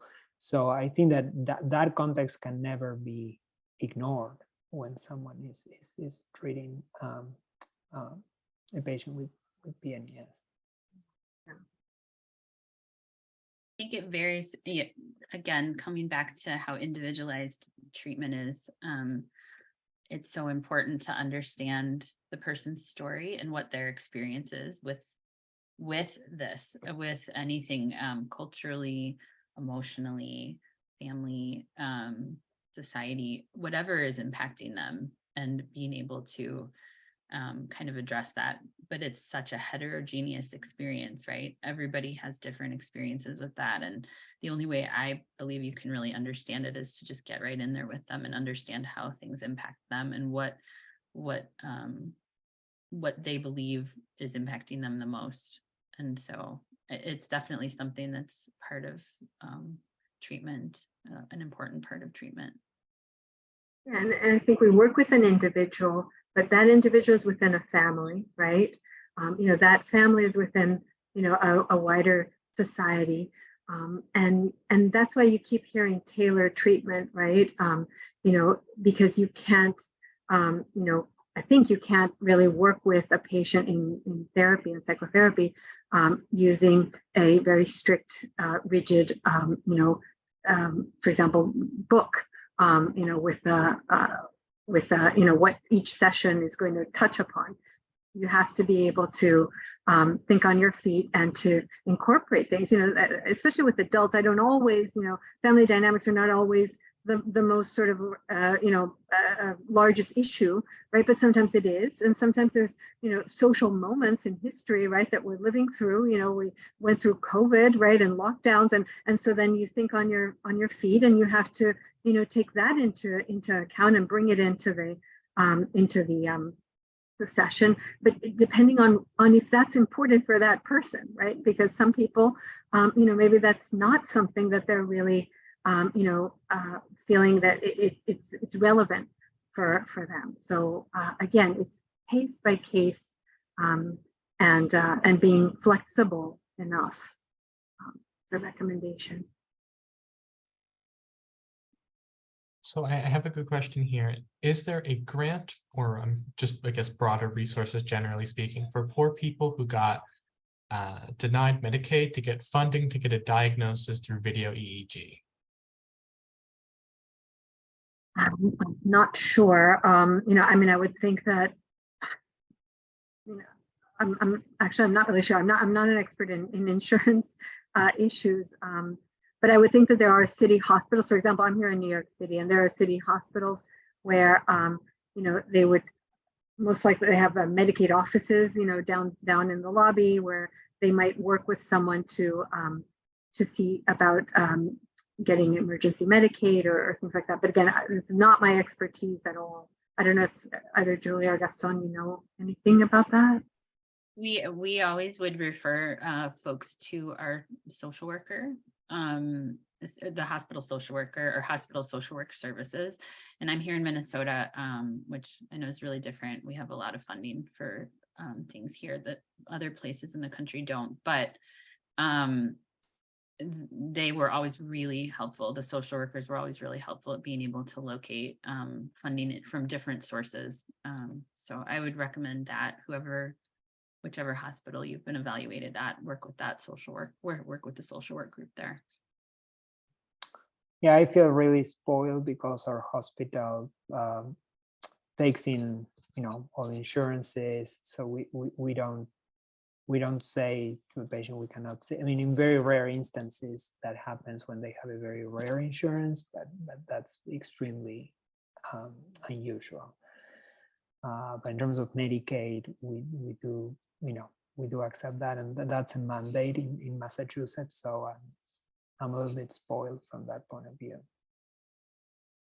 I did see that someone said that they thought that Medicaid wouldn't cover video EEG, but that's not my understanding. I think we have plenty of patients who have Medicaid or Medicaid HMOs who have had video EEG in my experience. So that's not an automatic that you can't have this testing if you have Medicaid. At least in New York and New Jersey. I don't know. Again, every state maybe is different. Yeah, where the challenging may come, and again, not for us in Massachusetts, but I can imagine, is finding psychotherapists in the community that accept Medicaid, because usually reimbursements from Medicaid tend to be so low. So that may be a challenge. And I think that's in part why my thinking is that we need to spread the word in terms of having therapists in the community, in community mental health centers, or people in private practice, to develop this expertise as people develop expertise to treat OCD or PTSD. And this is another expertise that is very common, not talked about as often, but very common. I think we have time for probably one more question. This one is, we discussed gender groups briefly. What are statistics on racial groups or prevalence, I'm assuming? I would think that, I'm trying to think back to some studies, there have been some international studies and, and some where even, I'm trying to think back a study that we did a while back, and I'm sort of blanking on the numbers, but I would think that the numbers are really very similar, in all countries, from what I'm remembering, and in terms of racial groups, I don't know of any study that looked at that in particular, but I think that definitely you see PNES in Latinos and African Americans, and then in different ethnicities. And unfortunately, the experience is very similar. No matter this, I am remembering about the international studies where having a difficulty to find a diagnosis, or then encountering really sort of dismissive attitudes and so forth. All of that, I do remember. No matter what country you're in, it's really unfortunate. It's repeated in all sort of ethnicities and cultures. So sorry, I don't have any more to answer. I don't know if Julia or Gaston, you have something to say about that? I don't know about race. I mean, I think I've seen patients from, very diverse backgrounds over the years. I think the CODES trial, which is this large trial done in the UK, that it was a clinical trial for cognitive behavioral therapy for PNES, but because it was such a large trial, it also generated a lot of demographic evaluation of patients. And I do remember, I think that there is an overrepresentation of people who are in in lower socioeconomic stratus, but again, I mean, like everything, yes, there is an overrepresentation of low socioeconomic status, but the reality is that I've seen patients across the board, right? People who are wealthy and very well educated, who also have PNES. So it's this categorical distinction sometimes can be misread, right? I mean, because there's a higher percentage of some group doesn't mean that that disease only happens in that group.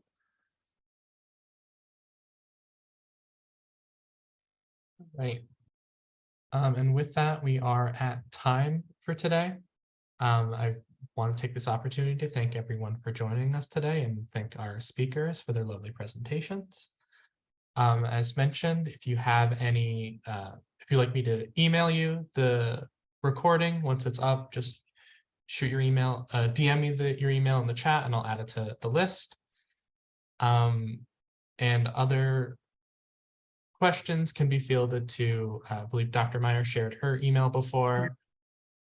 So, those are some definitely, because I think we didn't get to some questions. So if you have a burning question we didn't get to, feel free to email me, lmyers@epilepsygroup.com. Okay. If you forget that, you can go to nonepilepticseizures.com, and where it says contact us, that's going to come to my email anyhow. So, either way, you can reach us, with the questions. And if you send a question that's for Dr. Bachelet or Dr. Doss, I will send it to them. Okay. I'll forward it. And I just put my email there. Awesome. Okay. All right. Again, thank you, everyone. I hope everyone has a great day. Thank you. Thanks, everyone. Thanks for coming. Thanks for the invitation. Bye-bye.